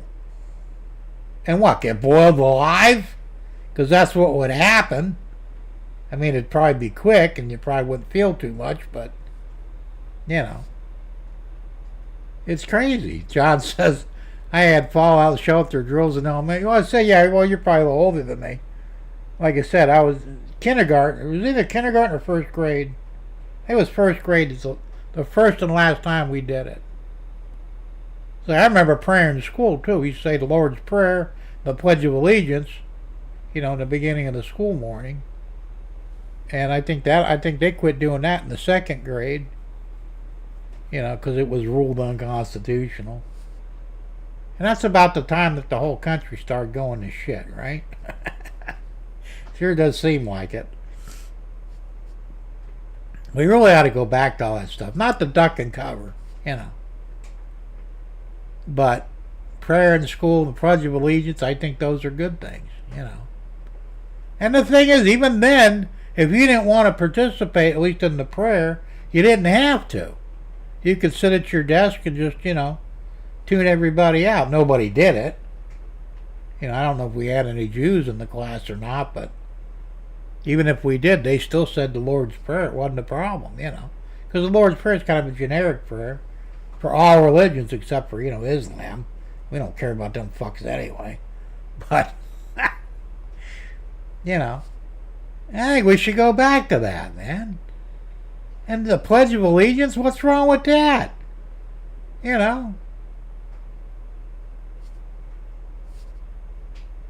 taught people patriotism. To have love and belonging to your country. Why would people not want that? Well, obviously the Democrats, because they hate America and Americans. It's fucked up, it really is. But, I don't know. Like I said, I could fix all this shit in a heartbeat. I'd have to, because they'd kill me eventually anyway. But wouldn't it be cool to be able to do that and say, hey, I fixed the whole system? Yeah.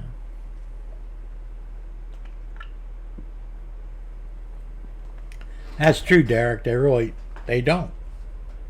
I know one of my favorite topics in the history class was World War II.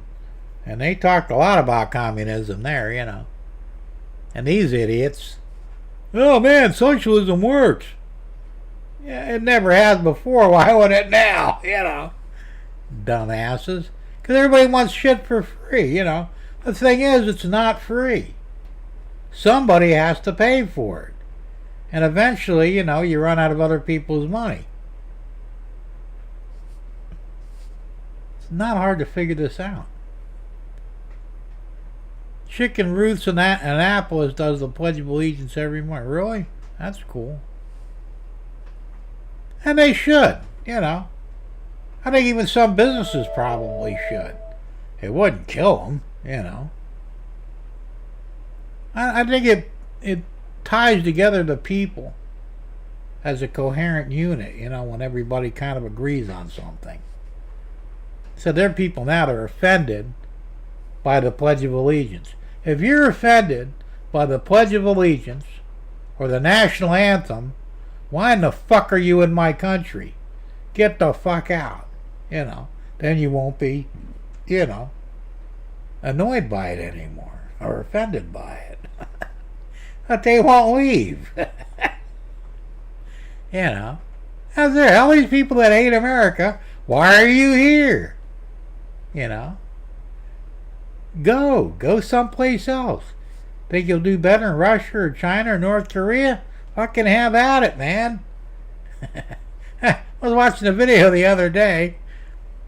These two blondes, they were liberals, and they decided to go to Africa to, show their support for the blacks. When they got there, they wound up getting gang raped, stripped naked, and abused until they were finally able to escape, because they probably would have been killed next. How fucking hard is this to figure out? They're not your friends, Floyd says, I don't own a gun. Some fellows that I were working with said, how are you going to protect your family if we had a war? I said, your gun won't stop a missile.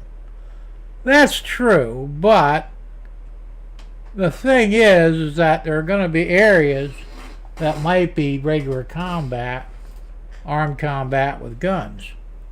I have plenty of guns. I mean, I'm not really paranoid, but I'm also prepared, I've got ammo, I've got guns, I've got stored food, because you never know. Anything could happen.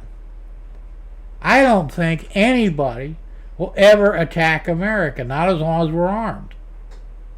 They keep saying 110 million gun owners. I think it's a lot more than that. But even then, America is the largest unorganized armed force on the planet.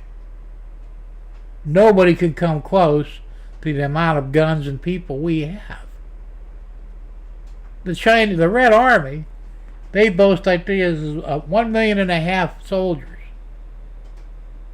1.5 million.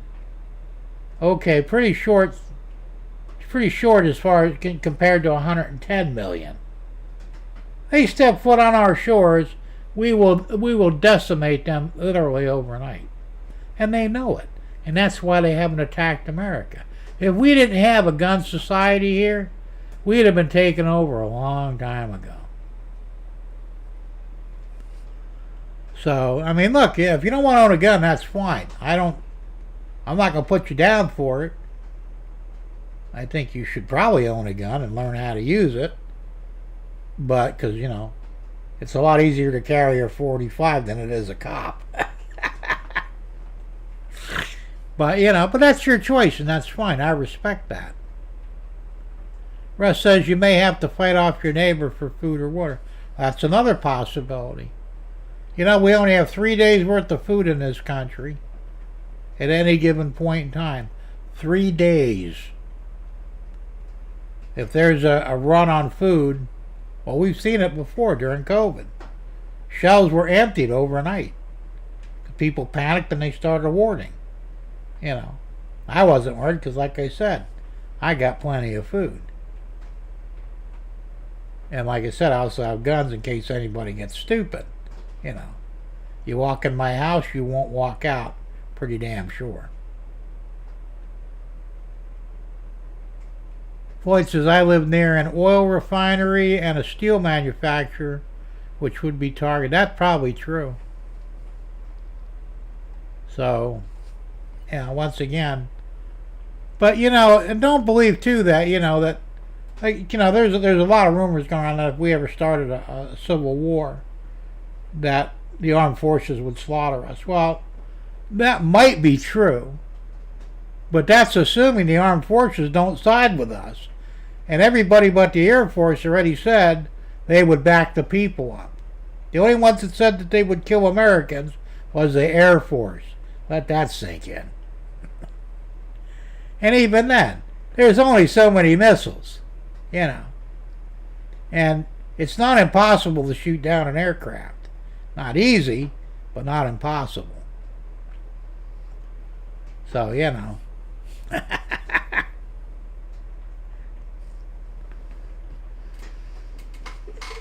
I don't think any of that's going to happen anyway, to be honest. I mean, I unless they really fuck up, the government does, I don't think there'll be any kind of a revolt or a civil war.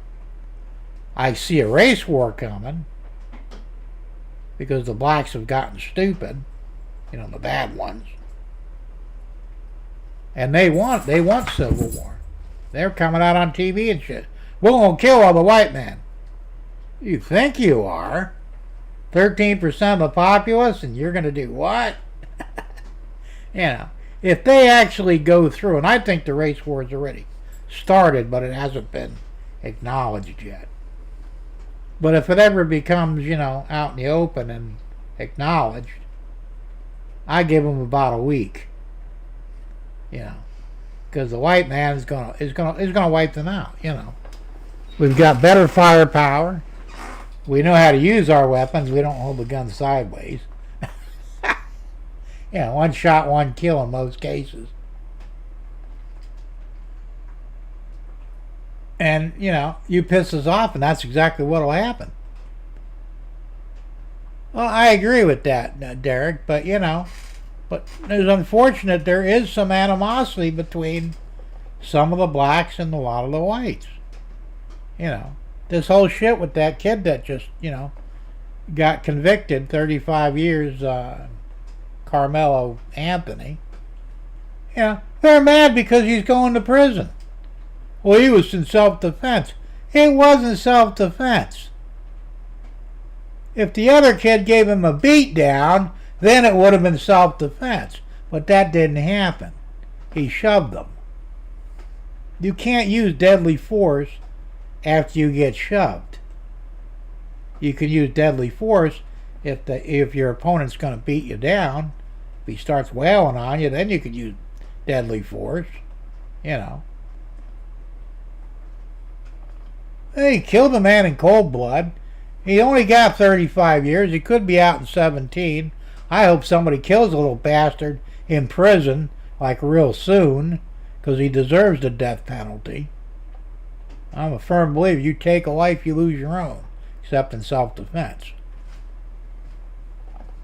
But this is another George Floyd, is all it is. Look at how crazy they went when George Floyd died. The cops didn't kill him. The fucking fentanyl and meth and everything else that was in his body is what fucking killed him. And they all know it, but they just don't want to admit it. You know. The guy was a fucking criminal. If you commit crimes, you're going to die at some point. Hopefully. You know. And we shouldn't put up with any of this rioting. You riot, we shoot. End of subject. Forget the tear gas and the water cannon. Fuck all that shit. Break out the 50 cal belt feds and take care of business. You know? And trust me, after you cut down a few hundred of them, they'll quit. You know? But we let them do this shit. We actually encourage it. Oh, it's okay if they destroy police cars or private property, set buildings on fire. I'll tell you what. Thank God. Really, they need to thank me that I don't live in any of them places. Because if I'd have been in them riot areas, the AK would have came out and I would have took care of business. Fuck the law. You know? I don't care what happened to you. You do not have the right to kill or maim or destroy innocent people and property. If you got a problem with the cops, go fight them. You know? I mean, if they had been smart, you know, they killed like I said, even though the cop didn't kill Floyd, the blacks should have went after the cops. They should have firebombed the police station. I mean, I'm not telling them to do that, but if they'd had any brains, they would have blamed the people that actually caused the problem. Burning down their own city made no fucking sense. You know? It just doesn't make sense. John says, I have no sympathy for criminals, and luckily they're stupid. In most cases, thank God, right? And like I said, the only good criminal is a dead one. You know. There was an incident last week. A black man broke in this woman's house. They claimed that they knew each other, but apparently she told him to get out. He wouldn't do it, so she shot him. Hit him in the arm. He ran away, you know. And I'm thinking, well, that was stupid. You should have dropped him right then and there, you know. Because now the next time he's going to get mad, he'll come back, maybe he'll have a gun. And maybe he won't be so lucky next time. You know. Trump is using the reflecting pool as a trap for the mentally deranged.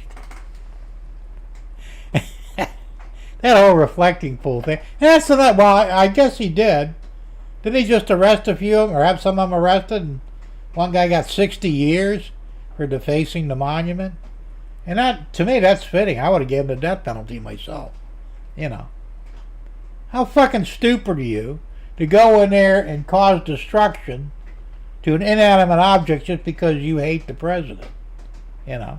I think they all should go fucking get the worst penalties ever. Of course, you know, the sympathize, oh, that's not fair. All they did was mess up the pool. They get 60 years in prison. And he took that guy's life away from him. Yeah, too bad. Should have thought about that before he did what he did. 85% of crimes are perpetrated by 15% of the people. If you lock them up and don't let them out, crime drops drastically. But that's the problem. They let them out eventually and they'll still do what they do. I know a lot of people may not agree with me, but your best bet is treat them like rabid animals. What do you do with a rabid dog? You put it down. Because it can't be redeemed. You know. And a lot of these people, they go out and they commit the same crimes or new crimes over and over again. You know, the guy's been arrested 72 times, 72 convictions, and he's free. Why? If he ain't learned after the second time, he ain't going to learn after the 72nd time. You know, it's time to put him down. Everybody should get 2 shots, and that's it. First time you get a light sentence, maybe, if it's not serious. The second time, you get a harsh sentence, and the third time, you get the hanging rope or a bullet. Problem solved. You know. Our laws are too lenient on crime. Of course they are. How can you not like that the reflecting pool can actually reflect again? It's a fucking pool. They spent $15 million to fix it up and so it would actually do what it's supposed to. And these idiots, these asshats, had to go fuck it up. They caught them on video. Dumping chemicals in there, tearing up the liner, you know. I'd throw the book at them too. I said I'd hang them. I wouldn't even give a fuck. I'd build the gallows right in front of the pool, make sure everybody's seen it. You're sentenced to death and you're getting hung tomorrow. You know. Problem solved. Floyd says in the past 3 weeks Canada's lost 4 cops. And that's another thing too. Now, there's some people that say you should get the death sentence if you kill a cop. I agree. But I think you should get the death sentence if you kill anybody. You know. If it's not self-defense and you take a life, you forfeit your own. Yeah. And then, like I said, people don't care about it. They shoot cops because, you know, what are they going to do to me? Give me life imprisonment? The death penalty? I'll be fucking old. We got a guy in Florida. He's getting electrocuted this weekend, I think. He got busted for a murder back in 1980, I think, or something like that. 1970. He was a young man when he got arrested. He's fucking old, already got 1 foot in the fucking grave, and they're going to execute him. Why didn't they execute him when he committed the crime? You know, then he'd have something to lose. These fuckers don't care. You go out and you kill somebody or rape a woman or whatever, you get the death penalty, it's 20, 30 years down the road. Well, if you're in your 30s, or even if you're in your 20s for that matter, you're thinking, shit, I'll be an old man by then. I won't care. So you get all those years to live the good life in prison, if there is such a thing. But you know, you got a roof over your head, you've got 3 squares a day, clean clothes, if you get sick, free medical, you know, and all the amenities that you'd have outside except for women. I mean, you might be a woman, or maybe you'll take another guy as a woman, but, you know, that's weird. You have access to computers, phones, TVs. What the fuck? Thank you, Floyd. I'm glad somebody agrees with me. Ray says 25,000 volts, 90 amps of punishment. Nah, too expensive. Hanging rope's cheap, and you could use it over and over again. What's $5 for the rope? Well, probably 50 nowadays. Say $50 for the rope, a couple hundred for the gallows, and you could use it how many times? 1,000 times? 10,000 times? You know, this pressure treated wood will last forever. I mean, it makes more sense to do that. I mean, you know, the chemical where they give you the needle, I heard somewhere it was like $6,000 to put somebody to death. Why would you spend $6,000 to kill a criminal? That's just stupid. You know, a 50-cent bullet would do the same thing. Or a free rope. And even the electric chair, that takes a lot of money too. See the electric rates lately? Fucking hang them. Hang them high, man. You know why they say that? You know where that term came from? The higher somebody you hang somebody, the longer they have to fall. It snaps their neck a little bit quicker. Where you can hang somebody low, they'll die eventually. They'll suffocate. But if you hang them high and then drop them, they'll snap their neck and they die quick. Although I personally would rather see them suffer a little bit, you know. Death penalty should not be painless. I agree. Was the victim fucking put down humanely? No. You know. And the punishment should fit the crime too. You know what? You stab somebody to death, get your knives out, people. We got some stabbing to do. You know. If you shoot somebody, get your gun out. We're going to shoot this fucker. You know. And if you rape somebody, well, it's going to be a real bad day for you. I mean, you know, get the broomstick out. But it really should be that way. You know. Like this guy Anthony Carmelo, you know. Why don't they just stab that fucker and be done with it? You know. And that little knife he supposedly had, I have one similar to it. It's got a 4-inch blade on it. Maybe, you know, get him a few times before you let him bleed out slowly, you know. Light him up, there you go. I mean, I know it sounds cruel and a little macabre and stuff, but you know what? And it should be public.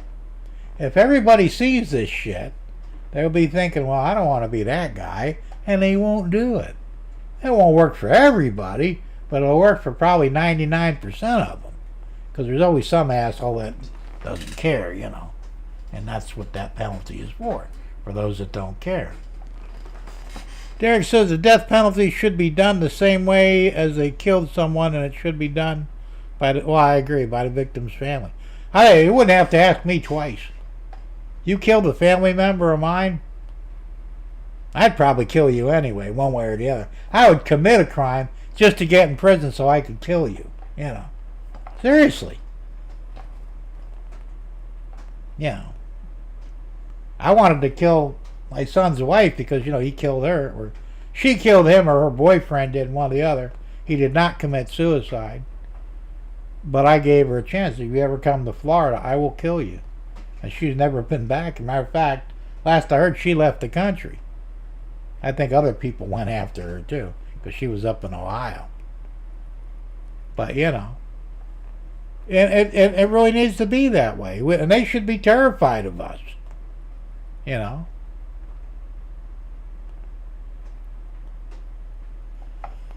But, you know, in the blue states, you can't even defend yourself because you'll go to prison and, you know, if the guy doesn't die, he'll sue the pants off you and still be free while you're rotting away in prison. That shit needs to change, too. So, I'm very opinionated when it comes to crime, man. I don't like criminals, I don't like liars, and I don't like thieves. If you're one of the above, we're going to have some problems. Yeah. Now, luckily, nobody's ever killed anybody other than my son. And like I said, that I probably should have went and killed her. I probably really should have, but because of my disability, that was after I had the stroke. If she had done it before I had the stroke, there's a good probability I would have took her out and found a way to get away with it. You know, I think that would be the only fair solution. But like I said, I don't know if she did it or her boyfriend did it. Maybe they were both in on it. I don't know. He was sound asleep when they put the gun to his head and pulled the trigger. Probably never saw her. Had no idea what happened. He died that quick. You know. But because of the way the gun was positioned on his lap, and his glasses were cleanly put on his lap, and there's no way he killed himself. The crime scene would have been vastly different, you know.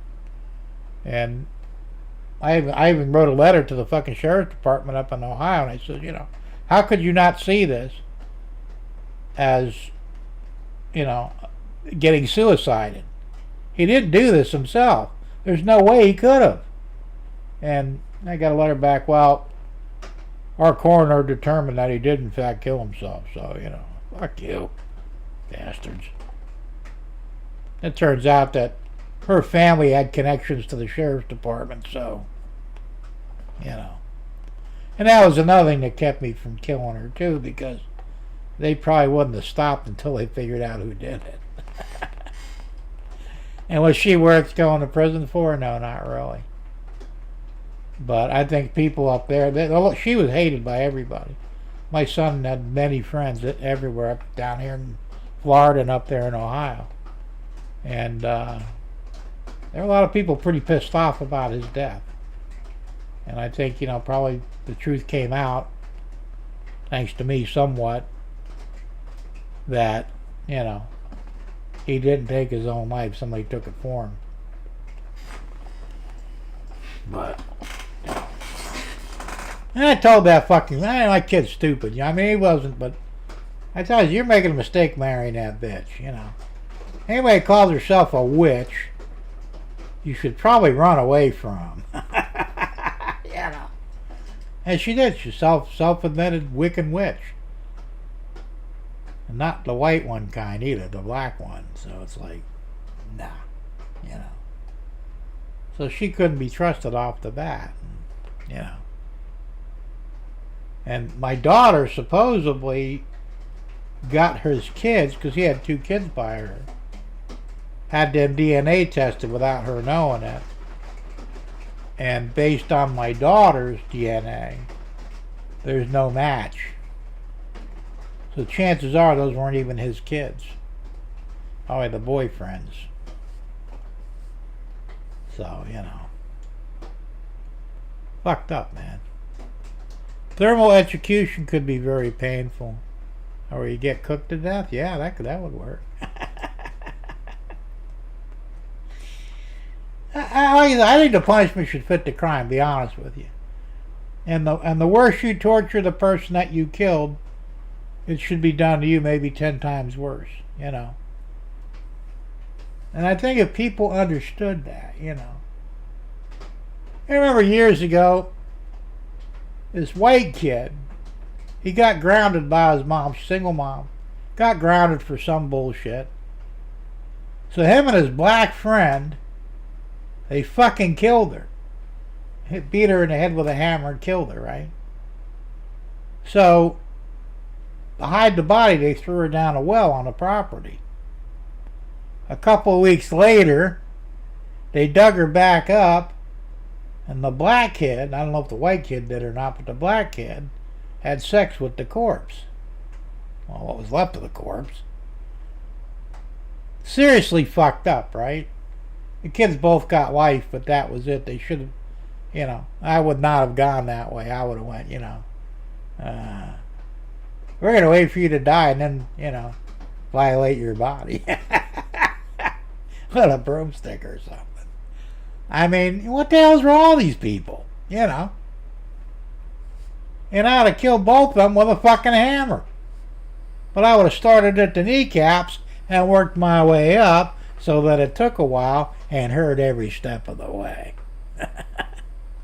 That idea I got from a certain horror film. There you go. A fellow from near Hamilton went to jail because he shot and killed a North American native that he thought was trying to steal his truck. Well, that's why you got to make sure you get the right person. I mean, I don't think you should just willy-nilly go killing people, but if and I think theft should be a death penalty too. It used to be. If you stole a man's horse in the Old West, you were hanged. Why don't you do that with cars? You steal a car, you'll get hanged, motherfucker. His parents were up in arms that happened. The victim's family, of course they were. But like I said, I ain't tired of hearing, well, he was such a good kid. He wanted to do this and he wanted to make his mark on society. Yeah, he made his fucking mark. He killed the motherfucker. I don't give a shit how good he was. You take a wife, you forfeit your own. If it ain't in self-defense, We need to get serious again with this shit. The problem is, and I've talked about it on Wise Guy anyway, the government's afraid to kill certain people. Remember Charles Manson? That whack job? They were going to put him to death for his crimes. And then he came up and he said, well, if you kill me, I'll come back and kill all of you. He was obviously full of shit, because nobody does that. They were actually afraid he might, and they refused to kill him, gave him life imprisonment instead. And he died in prison just recently. What the fuck? And I says, all right, motherfucker, well, get your ghost ready, because I'm going to take your ass out tomorrow. And that would have been the end of it. But our government's afraid to put, that's why they won't kill serial killers. Oh, I was it that one guy, the one that ate people, was it Jeffrey Dahmer? He's pulled the same crap. If you execute me, I'll come back and I'll get you next. And I think it's scared them so much they want to take a chance. Fuck it. Kill the fucker. Nobody comes back from the dead. And if they do, you deal with them. That's not hard to figure out, right? Notice our government's made up a bunch of pussies. The only issue I have with the whole capital punishment thing is, and they did make a point back when we were doing it, they did make mistakes and they executed innocent people, which of course is terrible and should never happen. But you can fix that by holding the DAs accountable.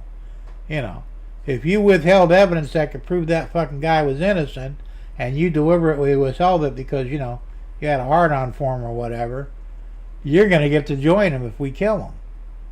And you hold them responsible. Same thing with the judges. Now they're finally starting to do it.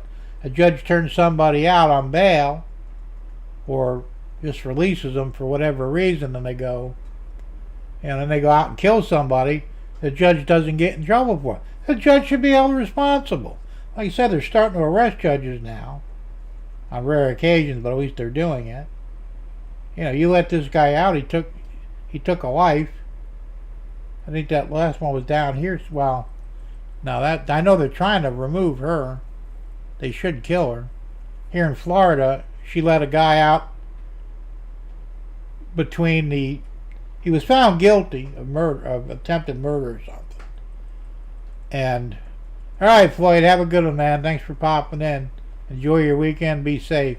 Watch out for them damn tornadoes. Anyway, he was found guilty, but that was a couple weeks before they were going to sentence him.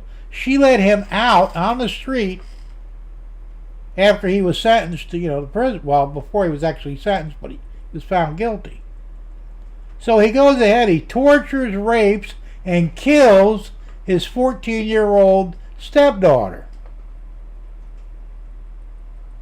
So now our governor, he says, I want that woman arrested. I want her thrown off the bench. So they're trying to get her. I guess they're going to arrest her. She should be tried for murder. She might as well have been the one that killed that 14-year-old girl because she let the guy out, had no business doing so. We need to hold them responsible. Do it once, and that shit will stop.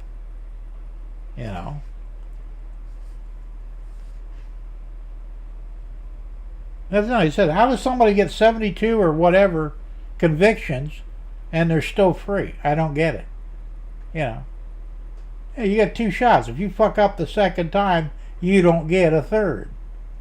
You either get the death penalty, and you should get the death penalty, because I don't want to pay to support your ass for the rest of your life.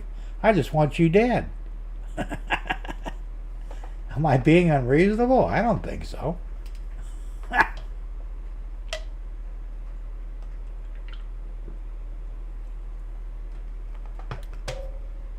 Until we start taking care of business, nothing's going to change. Well, that's true, Derek. That's what they used to do. And once you were convicted, that was... even when sometimes when you were just charged, if there was enough evidence against you, they wouldn't even grant you bail. Well, if we let them out, they'll kill the witnesses, and then they'll get away with it anyway. And if you kill somebody, and they're reasonably sure you did it, you should never see the light of day. Get your trial. If you're found guilty, you're killed. You're put down after that. You had your shot, you blew it, now you die. I have no problem with that, And until we do that, nothing will change. There was a white girl that just got attacked by 2 black girls. I don't know where it happened. I don't remember which state. Maybe it was New York. I don't remember. But they were crying that, or maybe it was Texas. They were screaming at her, "Free Carmelo!" And they literally almost killed her. Split her head open, got a couple black eyes, and she's in a fucking neck brace and shit. They fucked her up pretty good. Those 2 girls should get the death penalty. Attempted murder. Make a fucking example out of them. Because this is happening more and more every day because they basically get away with it. Oh, Your Honor, we didn't know what we were doing. We're sorry. We won't do it again. Yeah, bullshit. We have to fix this. Same with these teen takeovers, which is a code word for, black takeovers because they're almost always black. You round them up. You don't even have to kill them. Round them up, arrest them. They're found guilty. Put them on a boat. Ship them to Africa. Because they're not fit to live in civilized society.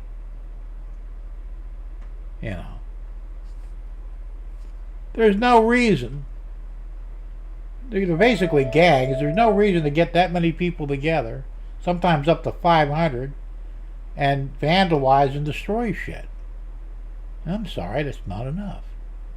In New York City, they let psychos out and they push people in front of them. That's another problem. Or like that kid that, this didn't happen in this country, it happened in England. Some deranged individual, they won't say he was black, although he was, took a white kid, a 3-year-old, or a toddler, I don't remember what his age, but he was real young, and threw him in a crocodile pit. Thank God a white guy went in and got the kid. The kid got hurt, not by the crocodiles, but, falling down the pit. He broke his arm and his, I think his collarbone. The guy that did it, I don't give a fuck how screwed up you are mentally. You need to die. But they won't do anything. And if, one guy sees, everybody else sees this guy getting away with it, well, shit, we might as well do it too. He got away with it, so will we. Next thing you know, you got a problem on your hands. Same thing with shoplifting. Now you heard the one in what was it, Mississippi? It was Mississippi. Maybe, I don't remember now, but I think it was Mississippi. 2 black women go into a Walmart. One of them steals a pack of diapers. The other one, the mom, has a 1-year-old kid with her. They leave the store. Of course, the cops come and tell them to stop because, they're busted. They jump in the car, try to run over one of the cops. The cop opens fire on him and winds up accidentally killing the kid. All right? The kid was in the front seat of the car, which he shouldn't have been. Should have been in the back seat in the car seat, but, they already broke that law. But now they're crying, oh, it's racism, and they targeted us. Listen, you dumb bitch. If you weren't stealing from the store to begin with, this would have never happened. And if you didn't steal, we paid for it. Why did you run? If you had the receipt, whether the digital one on your phone or a paper one, all you had to do is say, here, officer, I paid for it. See? Problem solved. You would have been free to go, and that would have been the end of it. But you only run when you're guilty. So your kid died because of your stupidity, and they should have her arrested for murder for the death of her kid. It's her fault the kid's dead. In Florida, that's how they do things.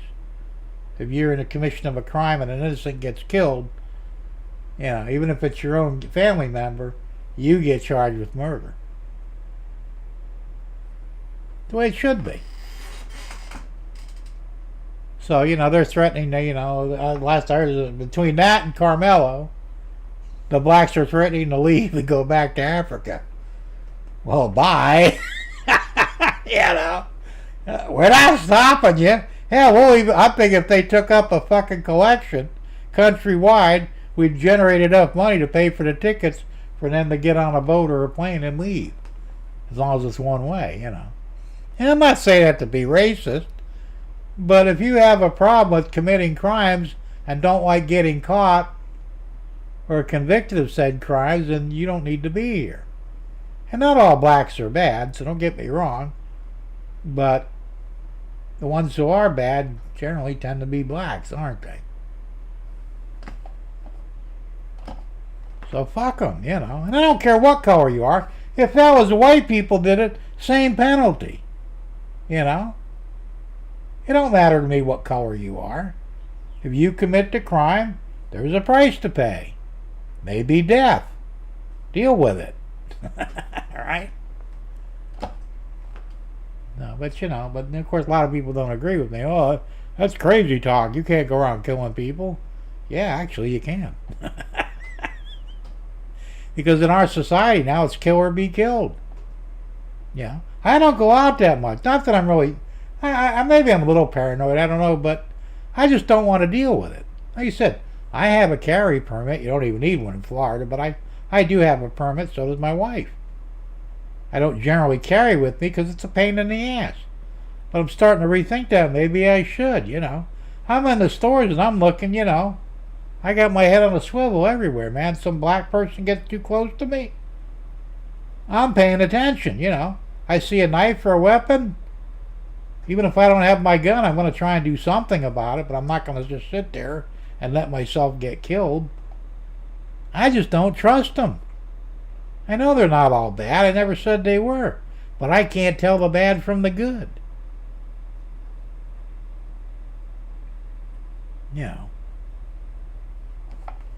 So what are you supposed to do? My wife said, well, you don't like going outside anymore. I said, no, I really don't. I don't want to deal with the bullshit. And if I do have to kill one in self-defense, that ain't going to go down well. Well, you killed him because you're a racist. No, I didn't do it race. I killed him because he was going to kill me. But, if you kill one, that's it. You're a racist. That's the end of it. It's bullshit. Same thing if you kill a Mexican or an Asian or whatever, they don't care. Oh, you killed him, you must be a racist. No, I killed him because I don't want to be the victim.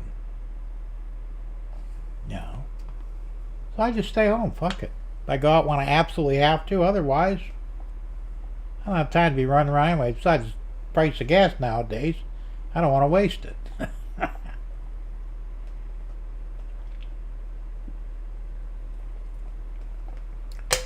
That's why I could never live in a big city, because I would be armed all the time, whether I was allowed to or not. And I'd probably be put in prison pretty quickly for killing somebody. Till you fuck with me, I'm going to take you out. That simple, because I can't fight anymore. There's no way I could take on another adult. Not my condition. Fuck it, man. I'm screwed. So, I'd have to pull out the gun because that'd be the only way I'd survive it. And I'd just soon avoid all that. But I wish the government would quit fucking around, admit there's a problem, and rectify it. And they won't do it.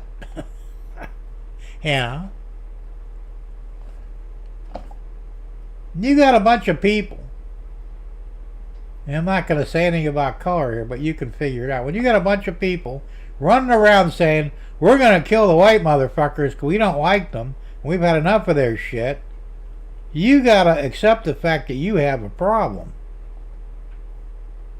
And if you don't deal with it, it's going to get out of hand. And if we have to deal with it, well, it ain't going to end well for them. Yeah. What I saw on TV today, had a bunch of black rappers doing what's it called? I can't remember the white kid's name now, but it's something hop. And they're running around with knives going, we're going to do the hop. We're going to kill that motherfucker and do the hop, And I'm thinking, what the fuck is wrong with you people, I wish one of y'all would accidentally stab yourself and save us the aggravation, And the government doesn't do a damn thing about this. And don't give me this crap freedom of speech or any other shit. There's freedom of speech and then there's outright threats. I can't go around doing that. If I tried to do it, say, kill the black motherfuckers, man. Kill the black motherfuckers. Do the black motherfucker hop. They'd have me in prison that quick under a hate crime. But they can do it against the whites, and nobody says a fucking word. I got issue with that. How did we get into this subject anyway? We were talking about trains. What happened there? So let me try to get back to the trains here. Because it's getting crazy. I don't want to get too crazy. I was going to use StreamYard today, and that was before the trains quit running, but I actually did a test a few days ago and tried to screenshot the trains, as an alternate camera. It was so slow and jerky, and it wasn't me, it wasn't the computer either. Well, probably had something to do with StreamYard. And I just said, I'm not going to screw around with this. Even when I put myself, I didn't go live yet. I was just doing it, as a test in the studio. Generally, anything you do in the studio will show up live. And even I was a little jerky. I said, fuck that. I'm going back to OBS and I'll deal with it. And today, OBS is working fine. Now, I think I know what might have been causing the camera issues. Because remember last week when I had the trains running, they would stop, well, not really stop, but on the cameras they'd stop on occasion. And what I figured out was, when everything's powered up, those cameras are on 24/7. But on my computer, because I don't have a program up. But the cameras are still live. And they were probably getting hot. And of course, when they heat up, their function will degrade a little bit. So I unplugged it. The PoE switch shuts the cameras down. And I'll turn them back on like right before I run the trains on the show. And I haven't had a chance to test yet because, like I said, the damn power supply went bad. When I get the new power supply Sunday, I'm going to do a test to see if I'm right about that. Because when I first started using the cameras, they worked fine. And over time, it seemed like I was having issues with them. And I think the issues is heat generated. So, like I said, I moved the PoE switch from the UPS backup supply to a switchable ring I've got here, so I could turn it on and off. And like I said, all I do is push a button to turn the system on, bring the program up, and the cameras will be operating. And that should fix the problem, I hope. Otherwise, I'm back to square one with, jerky cameras. I'm trying to get away from that because I want, good footage while I'm running the train. So I really do believe it's heat related. So we'll see. I'll find out Sunday night. I may even run a live, run the trains live for maybe half an hour and see how they work online with the new power supply and the cameras. See how that works. Hopefully we'll be doing good. So, let's see what else we got to talk about. I have no idea.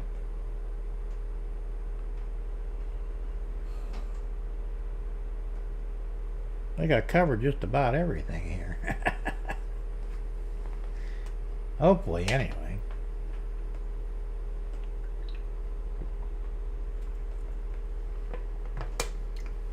And like I said, hopefully next month, right around the... we get our paychecks on the 3rd. So I might go ahead and on the 3rd and go to Harbor Freight and pick up the workbench. Otherwise, I'll wait until after the 4th because I don't really want to be out in town during the 4th.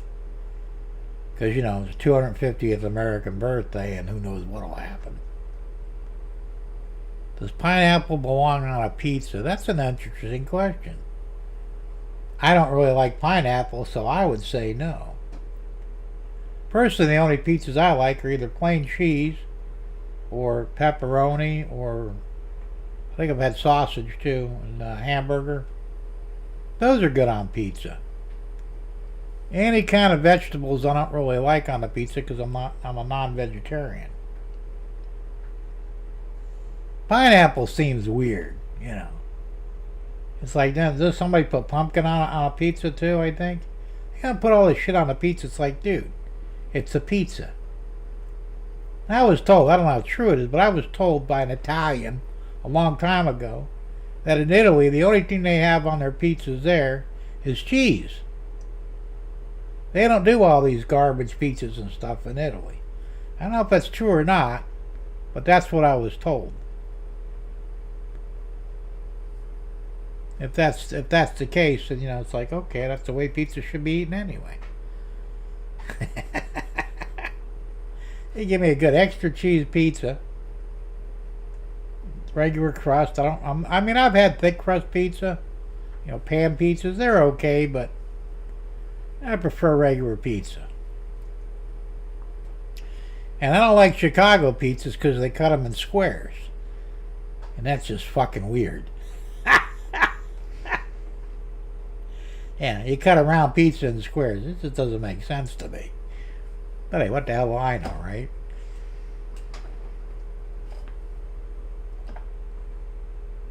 They put a lot of weird shit on pizzas nowadays, though, from what I hear. What about carne asada or al pastor? I don't know.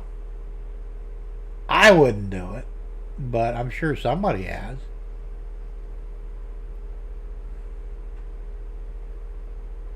Like I said, to me it isn't pizza unless it's just cheese, sauce, and the crust, Like I said, pepperoni's good. I love a good pepperoni pizza. The only problem with the pepperoni does make the pizza very greasy, which is really probably not good for you, but I'll still eat it, Now, years ago, before my stroke, I used to make my own pizzas at home, you know. I mean, from scratch. You do the dough and everything.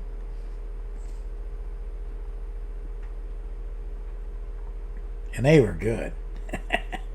But I made them so damn spicy that the next day my asshole would be burning. I kid you not. So I had to cut back on the spices. But they were good pizzas, you know. Los Angeles pizza al pastor is seasoned grilled pork. Well, that would be alright. I see no problem with pork on pizza. Actually, any kind of meat, except anchovies, because I don't eat anchovies. But any other kind of meat on pizza is fine. Be hamburger, sausage, pork, that's good. Bacon. I don't know if they put bacon on pizza or not, but that would actually work. As long as it wasn't crispy. I don't think crispy bacon would work good on pizza. Extra cheese and New York style crust. Yeah, same here, Chuck. I was up in New York right after I had the stroke. I went up there to hang out with a friend, and they had a pizza joint around the corner. I says, I gotta do it. I went and got one. And man, that was the best pizza I had in years. I forgot how good New York pizza was. They say it's the water that makes the difference. I don't know. Roast beef, yeah, that would work too. I know anchovies are fish. Fish don't belong on pizza. Anchovies are something you feed your cat. You know. I'm a picky eater anyway, so, you know, asking me about a lot of that stuff is probably not going to do you any justice or get you the answer you were hoping for. You know. It's like these cooking shows, you know, my wife watches that shit all the time. You know. And I watched a few of them, and I'm going, all they do is throw a bunch of food together that shouldn't be together, and they name it, and it's like, oh, it's an exotic dish. No, it's slop. You know, why did they ruin that by adding all the other crap in there? You know, I mean, there's some stuff I would probably eat, but they throw shit in there that there's no way in hell I would eat, and I'm thinking, why would you mix all that together? You know, it's slop. I don't eat slop. Derek says I use stuff like that for bait when fishing. There you go. No, anchovies are good for bait, right? I don't know about roast beef though. I mean, roast beef is good. I've never had roast beef on a pizza, but I would try it. And like I said, you know, pork is fine too. But realistically, I'm mostly a pepperoni guy, you know. You load up the pepperoni on a pizza, I'm very happy. Well, that's the pork. That's ham too. Same thing. That'll work. Yeah.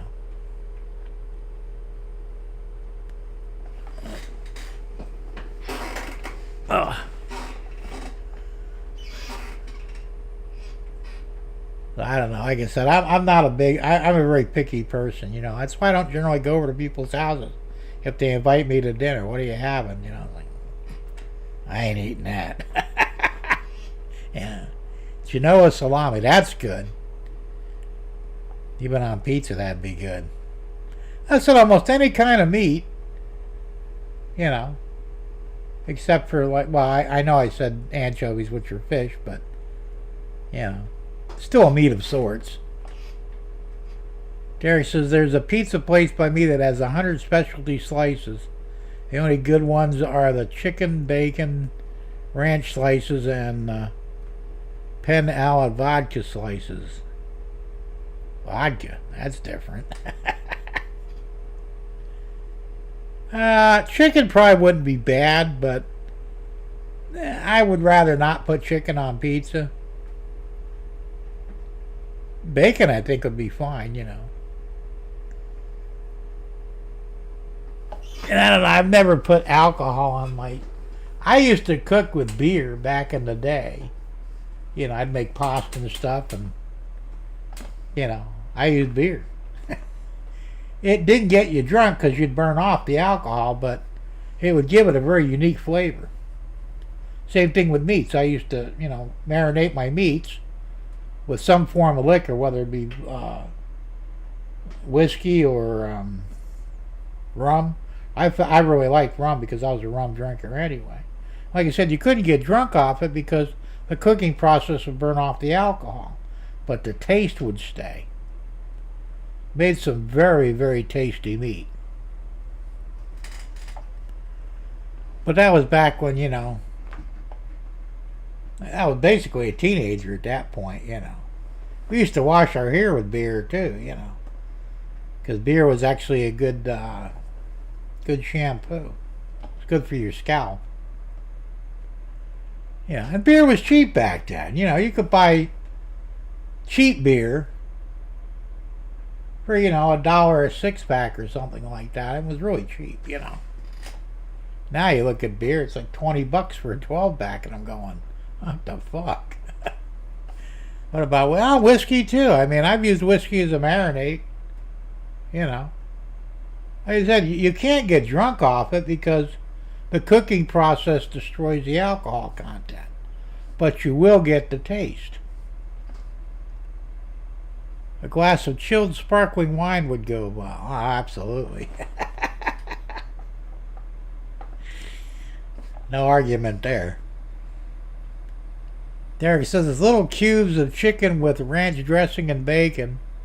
The ala vodka slices also burn off the vodka, but gives it a nice flavor with a cream sauce over penny. Sounds interesting. I said I don't really do dressing either. If they just put the chicken and the bacon on there, and the vodka slices would work, but I really don't eat a lot of stuff, man. I've been doing a greens drink because it's really very helpful to me. I mean, I feel better with using it, and it's strawberry flavored. It's actually made from kiwi mostly. There's no way in hell I would eat a kiwi, but the strawberry makes it palatable. My wife made one for me one month. Here, try this. I said, what is it? She says, a greens drink. I drank greens drinks before, but they don't really have a taste to them. But this had the strawberries. Oh, this is good. I like this. In fact, it was so good I just ordered another one on Amazon today, as a matter of fact. I'll be getting that Sunday as well. I have to have beer with pizza. Nice PBR works for me. Oh, PBR, man. Come on, get some real beer. Some Michelob, man. I drank Michelob, mostly tap Michelob, but back in the day. And then they came out with the Michelob Dark. It wasn't bad. It was like a lager. It wasn't bad, though. I didn't mind it. I had PBR, Pabst Blue Ribbon, Miller High Life. Was that Miller High Life is Grasshopper piss, so they used to call it. And I didn't even really like, like Budweiser. Those beers sucked, man.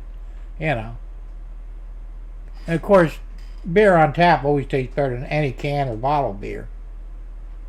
But yeah, I just, Milwaukee's Best. That was another terrible beer.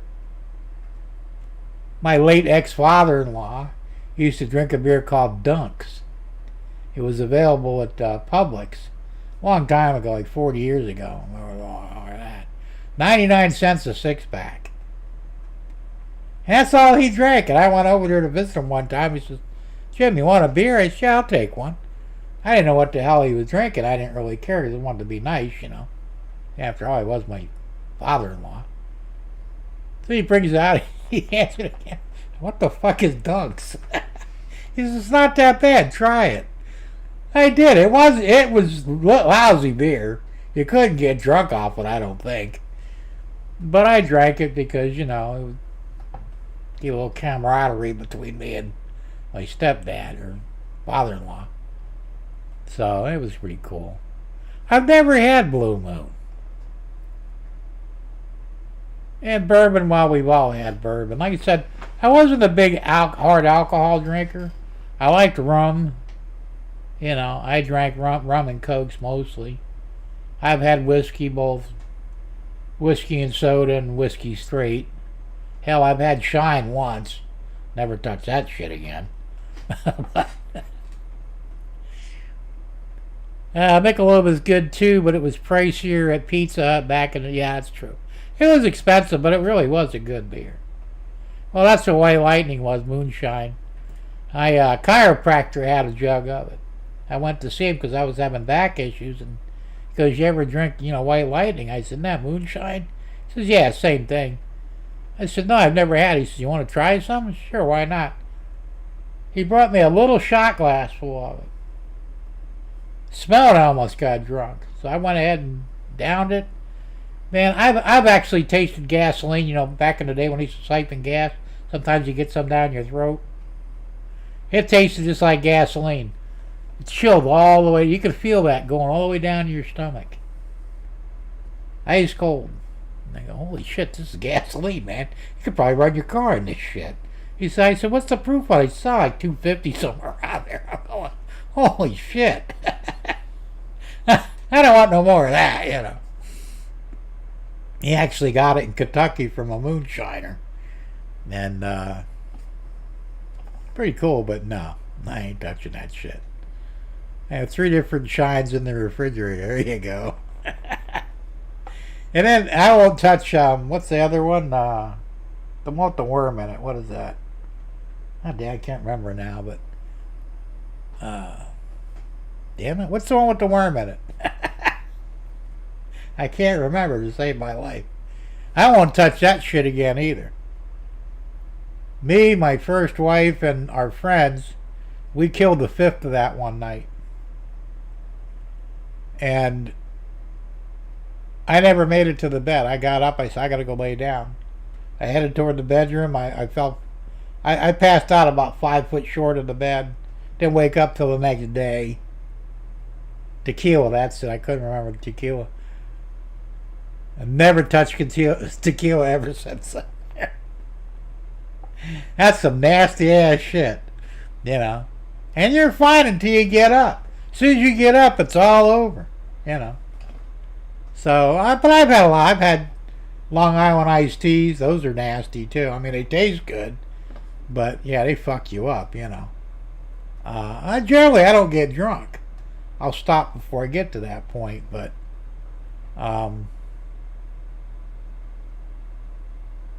you've never had one with the worm. Well, the one we were drinking had the worm in it.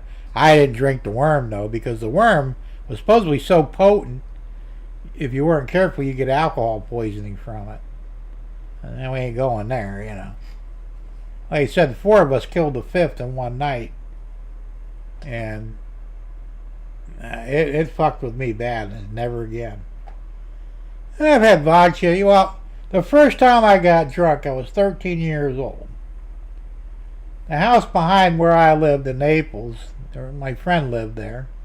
He was a younger kid, a couple years younger than me, and he had an older sister. She was hot. Anyway, the parents were gone, so they invited me over, and they says, "Let's get some drinks." I said, "I never drank before. I learned beer, So, I had 11 shots of vodka, half a glass of bourbon, and something else. I can't remember what the something else was now, but I got fucked up, man. And the only thing I remember about that whole deal is I dragged the girl that was a couple years older than me into the closet and did her. 13 years old. And I heard my mom call me, so I got to get out of here. I got to go home. Well, they had a step, a stoop out there off the side of the house. And instead of going down the steps, I just stepped off the stoop, which was like 3 foot off the ground. Boom! Face planted right there, Holy shit, so I go staggering over. Like, "What's wrong with you?" I said, "Oh, I'm fine." "You're drunk." "Where'd you get the alcohol from?" It's like, well, it was all over after that, so I got so sick that day. I puked shit probably for 4 or 5 hours. I thought I was going to die, And the first time I ever got drunk, my mom was so pissed off, I wasn't allowed to go over there anymore. And for years, I couldn't go near vodka. It would actually physically make me sick. It was just being around it, you know. And then, like, 15 years later, I was at a friend's house, and they were celebrating a birthday party, and somebody brought out vodka and orange juice, you know, screwdrivers. Here, have a screwdriver. I said, I don't know, man. And I didn't get sick. I knew there was vodka in it.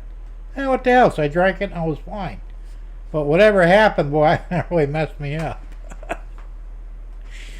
Nothing like having an oopsie while siphoning gas, I heard. Well, yeah, that's what I'm saying. I did actually swallow some gas. Not enough to hurt you, you know, but it's not good for you. John K. Apple pie, peach, and what else? So, you know, and I say after I've never really got, I mean, I did get drunk a few times, but most of the time I would drink, even when I had, you know, rum and cokes. And I'm going in the red here for some reason. Even when I had rum and cokes, I'd always stop before I got drunk. You know, and I could nurse a rum and coke for, you know, 2 or 3 hours throughout the evening. And I had a high tolerance to beer. I could easily drink a 12-pack of beer and not get drunk. So, you know. John says, uncut apple pie and cherry. There you go. We still talking about pizzas? Nice. So, you know, but, I don't know. I said I had an interesting life, but. And all the women I knew that got drunk could never hold their liquor. Every girlfriend I ever had, including my wife, got drunk. You know, well, my wife, I wouldn't drive her home. I made her walk home. It was only a few blocks. Because she was puking all over the place. You're not getting in my car. Oh, moonshine, okay. Every woman I know, they throw up in my fucking car, you know. And it's like, you're going to clean that. You know? I'm too drunk. I said, when you sober up, you're coming out here tomorrow and you're going to clean that mess up, you know. Why can't you stick your fucking head out the window? I don't care if you puke on the paint, but you got to puke in the interior, you know. And they all do it.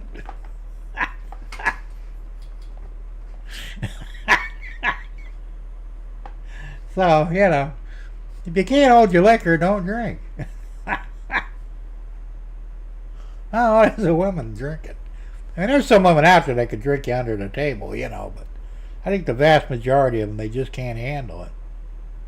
You know. I had one girl that I didn't date her, but she was a friend, and she would get on a whiskey drunk. And she was the nicest, most personable woman you ever met until she started drinking the whiskey. She'd get drunk on the whiskey, don't turn your back on her, because she'd stick a knife in you. For real. She got totally violent and fucking nuts when she got on a whiskey drunk, you know. The first time, you know, she did that in front of me, and I said, you know, you gotta quit drinking. That shit ain't no good for you, man. You're gonna wind up in prison or dead. You know. There might be a shot of old Smoky Blueberry in there too. There you go. My sister got all the smoky pickles once. They weren't bad. Yeah, I don't do pickles either. There's some Big Jim, you have to learn, if you give them too much, you ain't getting any. That's true. There's that area there where they're going to be horny and they'll put out, and then there's beyond that, well, you ain't getting nothing. But, you know, like I said, it's just, I dated a drunk for a long time, and before I got married, you know, between marriages. And she was cute. She was flat chested. That was the only issue I had with her, you know, because I like tits. But she was so much fun. She would do anything that you wanted, and probably a few things you didn't. And we hung out together I think we were together for about 6-7 months. Delicate balance. That's true. Moonshine, diarrhea, and airplane. There we go. So she had to drink. She was an actual alcoholic. She got so bad that she came to me one day and she goes, "Look, I need you to take me down to a halfway house, a rehab center. I gotta quit drinking." I said, "You sure?" She said, "Yeah." She says, "I won't be able to talk to you for 30 days, but I'll come out sober." I said, "All right, that's what you want to do." So I actually did. I brought her to a fucking halfway house or rehab, whatever you call them, and I didn't see her or talk to her for 30 days. Finally, she calls me up. She says, "I'm ready to come home." "All right, I'll come get you." So I got her, and she's sober. And she goes, "You ain't gonna like me sober." I said, "Why wouldn't I like you?" She says, "Because I'm a real bitch." And I'm going, "You seem all right now." She goes, "Well, I'm gonna be wanting a drink pretty soon. If I don't get one, I'm gonna turn into a bitch."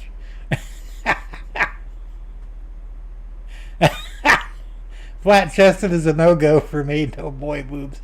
And she really was flat-chested, but she was pretty, and I really had fun with her. But here's the thing: she got pregnant after we separated, and she called me up after she had the baby, and she says, "Can you help me move?" I said, "Sure, I'll help you." So I hadn't seen her in 2 years, and she had the biggest fucking tits, And because of the baby, I said, "Well, what the fuck, man?" And as soon as she quit breastfeeding, she was flat-chested again. And I go, "Oh boy, I ain't had a rip-off, But, of course, I was with somebody else when she asked me to help her move, so I couldn't partake. But I wanted to. No alcohol, no personality, goodbye. Well, that's probably true. But, like I said, she was fun. And I helped her a lot, but one time she was out, and she literally totally drunk all the time, She called me up one night. It was about 11 o'clock at night. She says, "You got to help me." I said, "Why? What happened?" She says, "I wrecked the car." "Where are you?" She says, "I'm Naples Park." She goes, "The car's in a ditch. There's no way I'm going to drive it. Can you come get me and arrange to have the car picked up?" I said, "All right, I'll be right down there, right?" So I had a friend who owned a towing company. I said, "Dude, I need you to do me a favor. I need you to pick up this car real quick and don't ask questions." He says, "All right." I said, "I'll pay you whatever you want, no big deal," which I did. So he went and she fucking ran off the road, hit a driveway. The driveway tore the right tire, the whole assembly off the car, and then she landed in the guy's front yard. And fortunately, nobody was home there because she'd have been going to jail for sure. So he got the car. We got the broken wheel and all that shit. And I got her in my car, took her back to my shop. I had the car brought to my shop. I fixed it the next day. It wasn't that bad, I said it just tore the whole strut assembly off. I said, "Donna, you can't be doing this shit, You're going to either get yourself killed or thrown in prison, "Yeah, I know, but I had to have a drink." I said, "You can drink, that's fine. Just don't drive, Take a bus, take a taxi." They didn't have Ubers back then.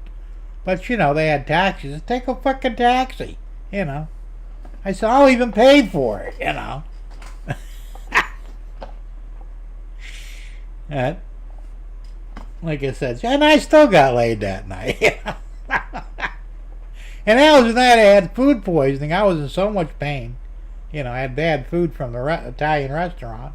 I was sick as a dog. I was in a lot of pain. I couldn't sleep anyway. Hell, I couldn't do much of anything. My dog was sick because I shared the food with my dog. And, I still, like I said, did my thing with her. And then the next morning, I went to the emergency room. I said, "Look, I got food poisoning. You got to pump my stomach, And they did. And they said, "No, you're fine. Just go home and drink some clear fluids. The next day I had to be carried in, And the fucking same doctor was on duty in the ER. And I grabbed him by the neck and I said, "Motherfucker, if I think I'm going to die, I'm taking you with me." I said, "There's something wrong with me. Find it and fix it, And you need to calm down, sir." I said, "Yeah, fuck you. I got food poisoning. So they did all their tests all over again. Well, sir, you got a really serious case of food poisoning. You're lucky you didn't die. I thought you said just go home and, drink clear fluids. I guess we were wrong, huh? Yeah. You should have pumped my stomach when I asked you to. So. Russ, carpenter's dream, flat as a board and easily screwed. There you go. Haven't heard that one in forever. The only flat-chested woman I've ever been with, Because usually, I like big ones, but...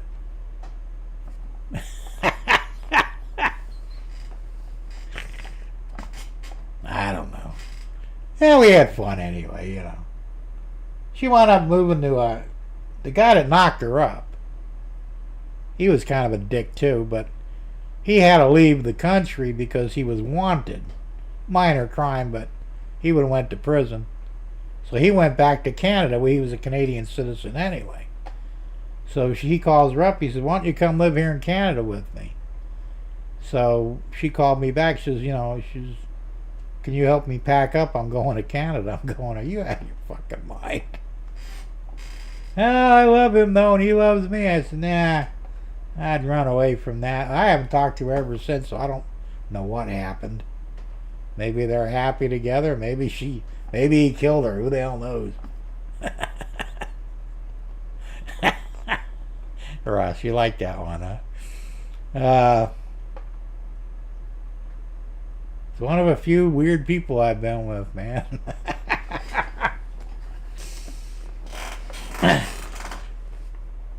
Russ, 2 BBs on a surfboard. There you go. She had big nipples, though. That was the only thing she had going for her. No tits, but she had nipples, man. Them motherfuckers must have been an inch long.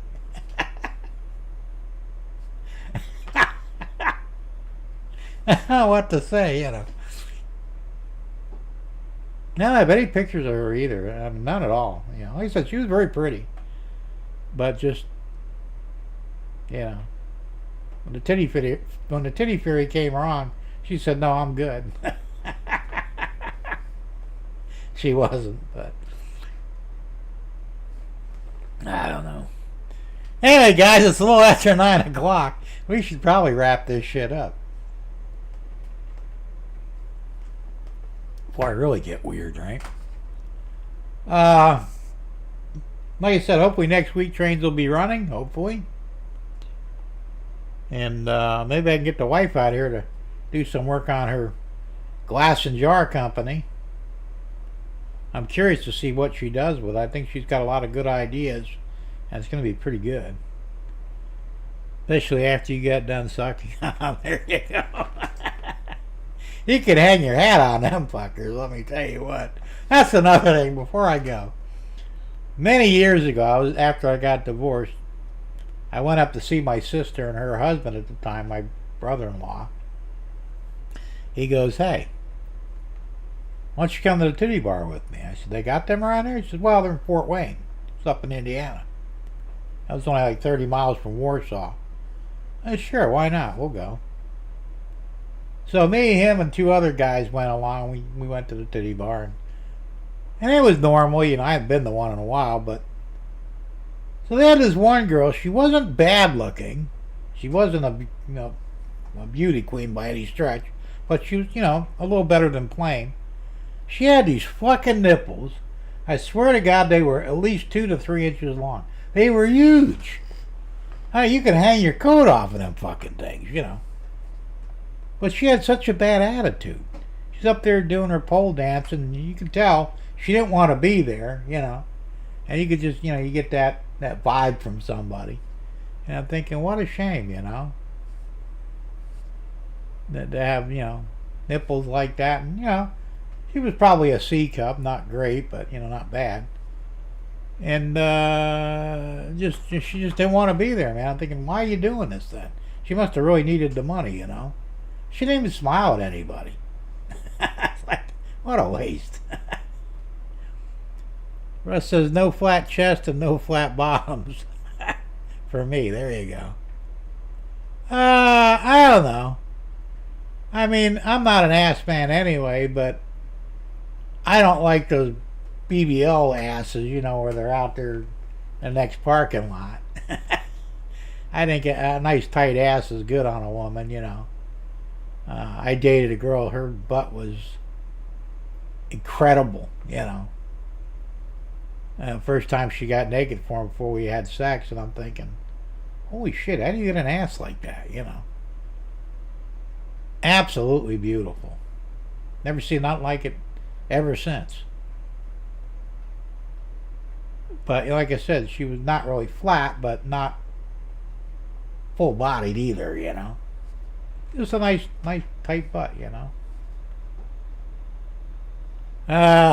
Moonshine, sex, diarrhea, and airplanes. LOL. There you go.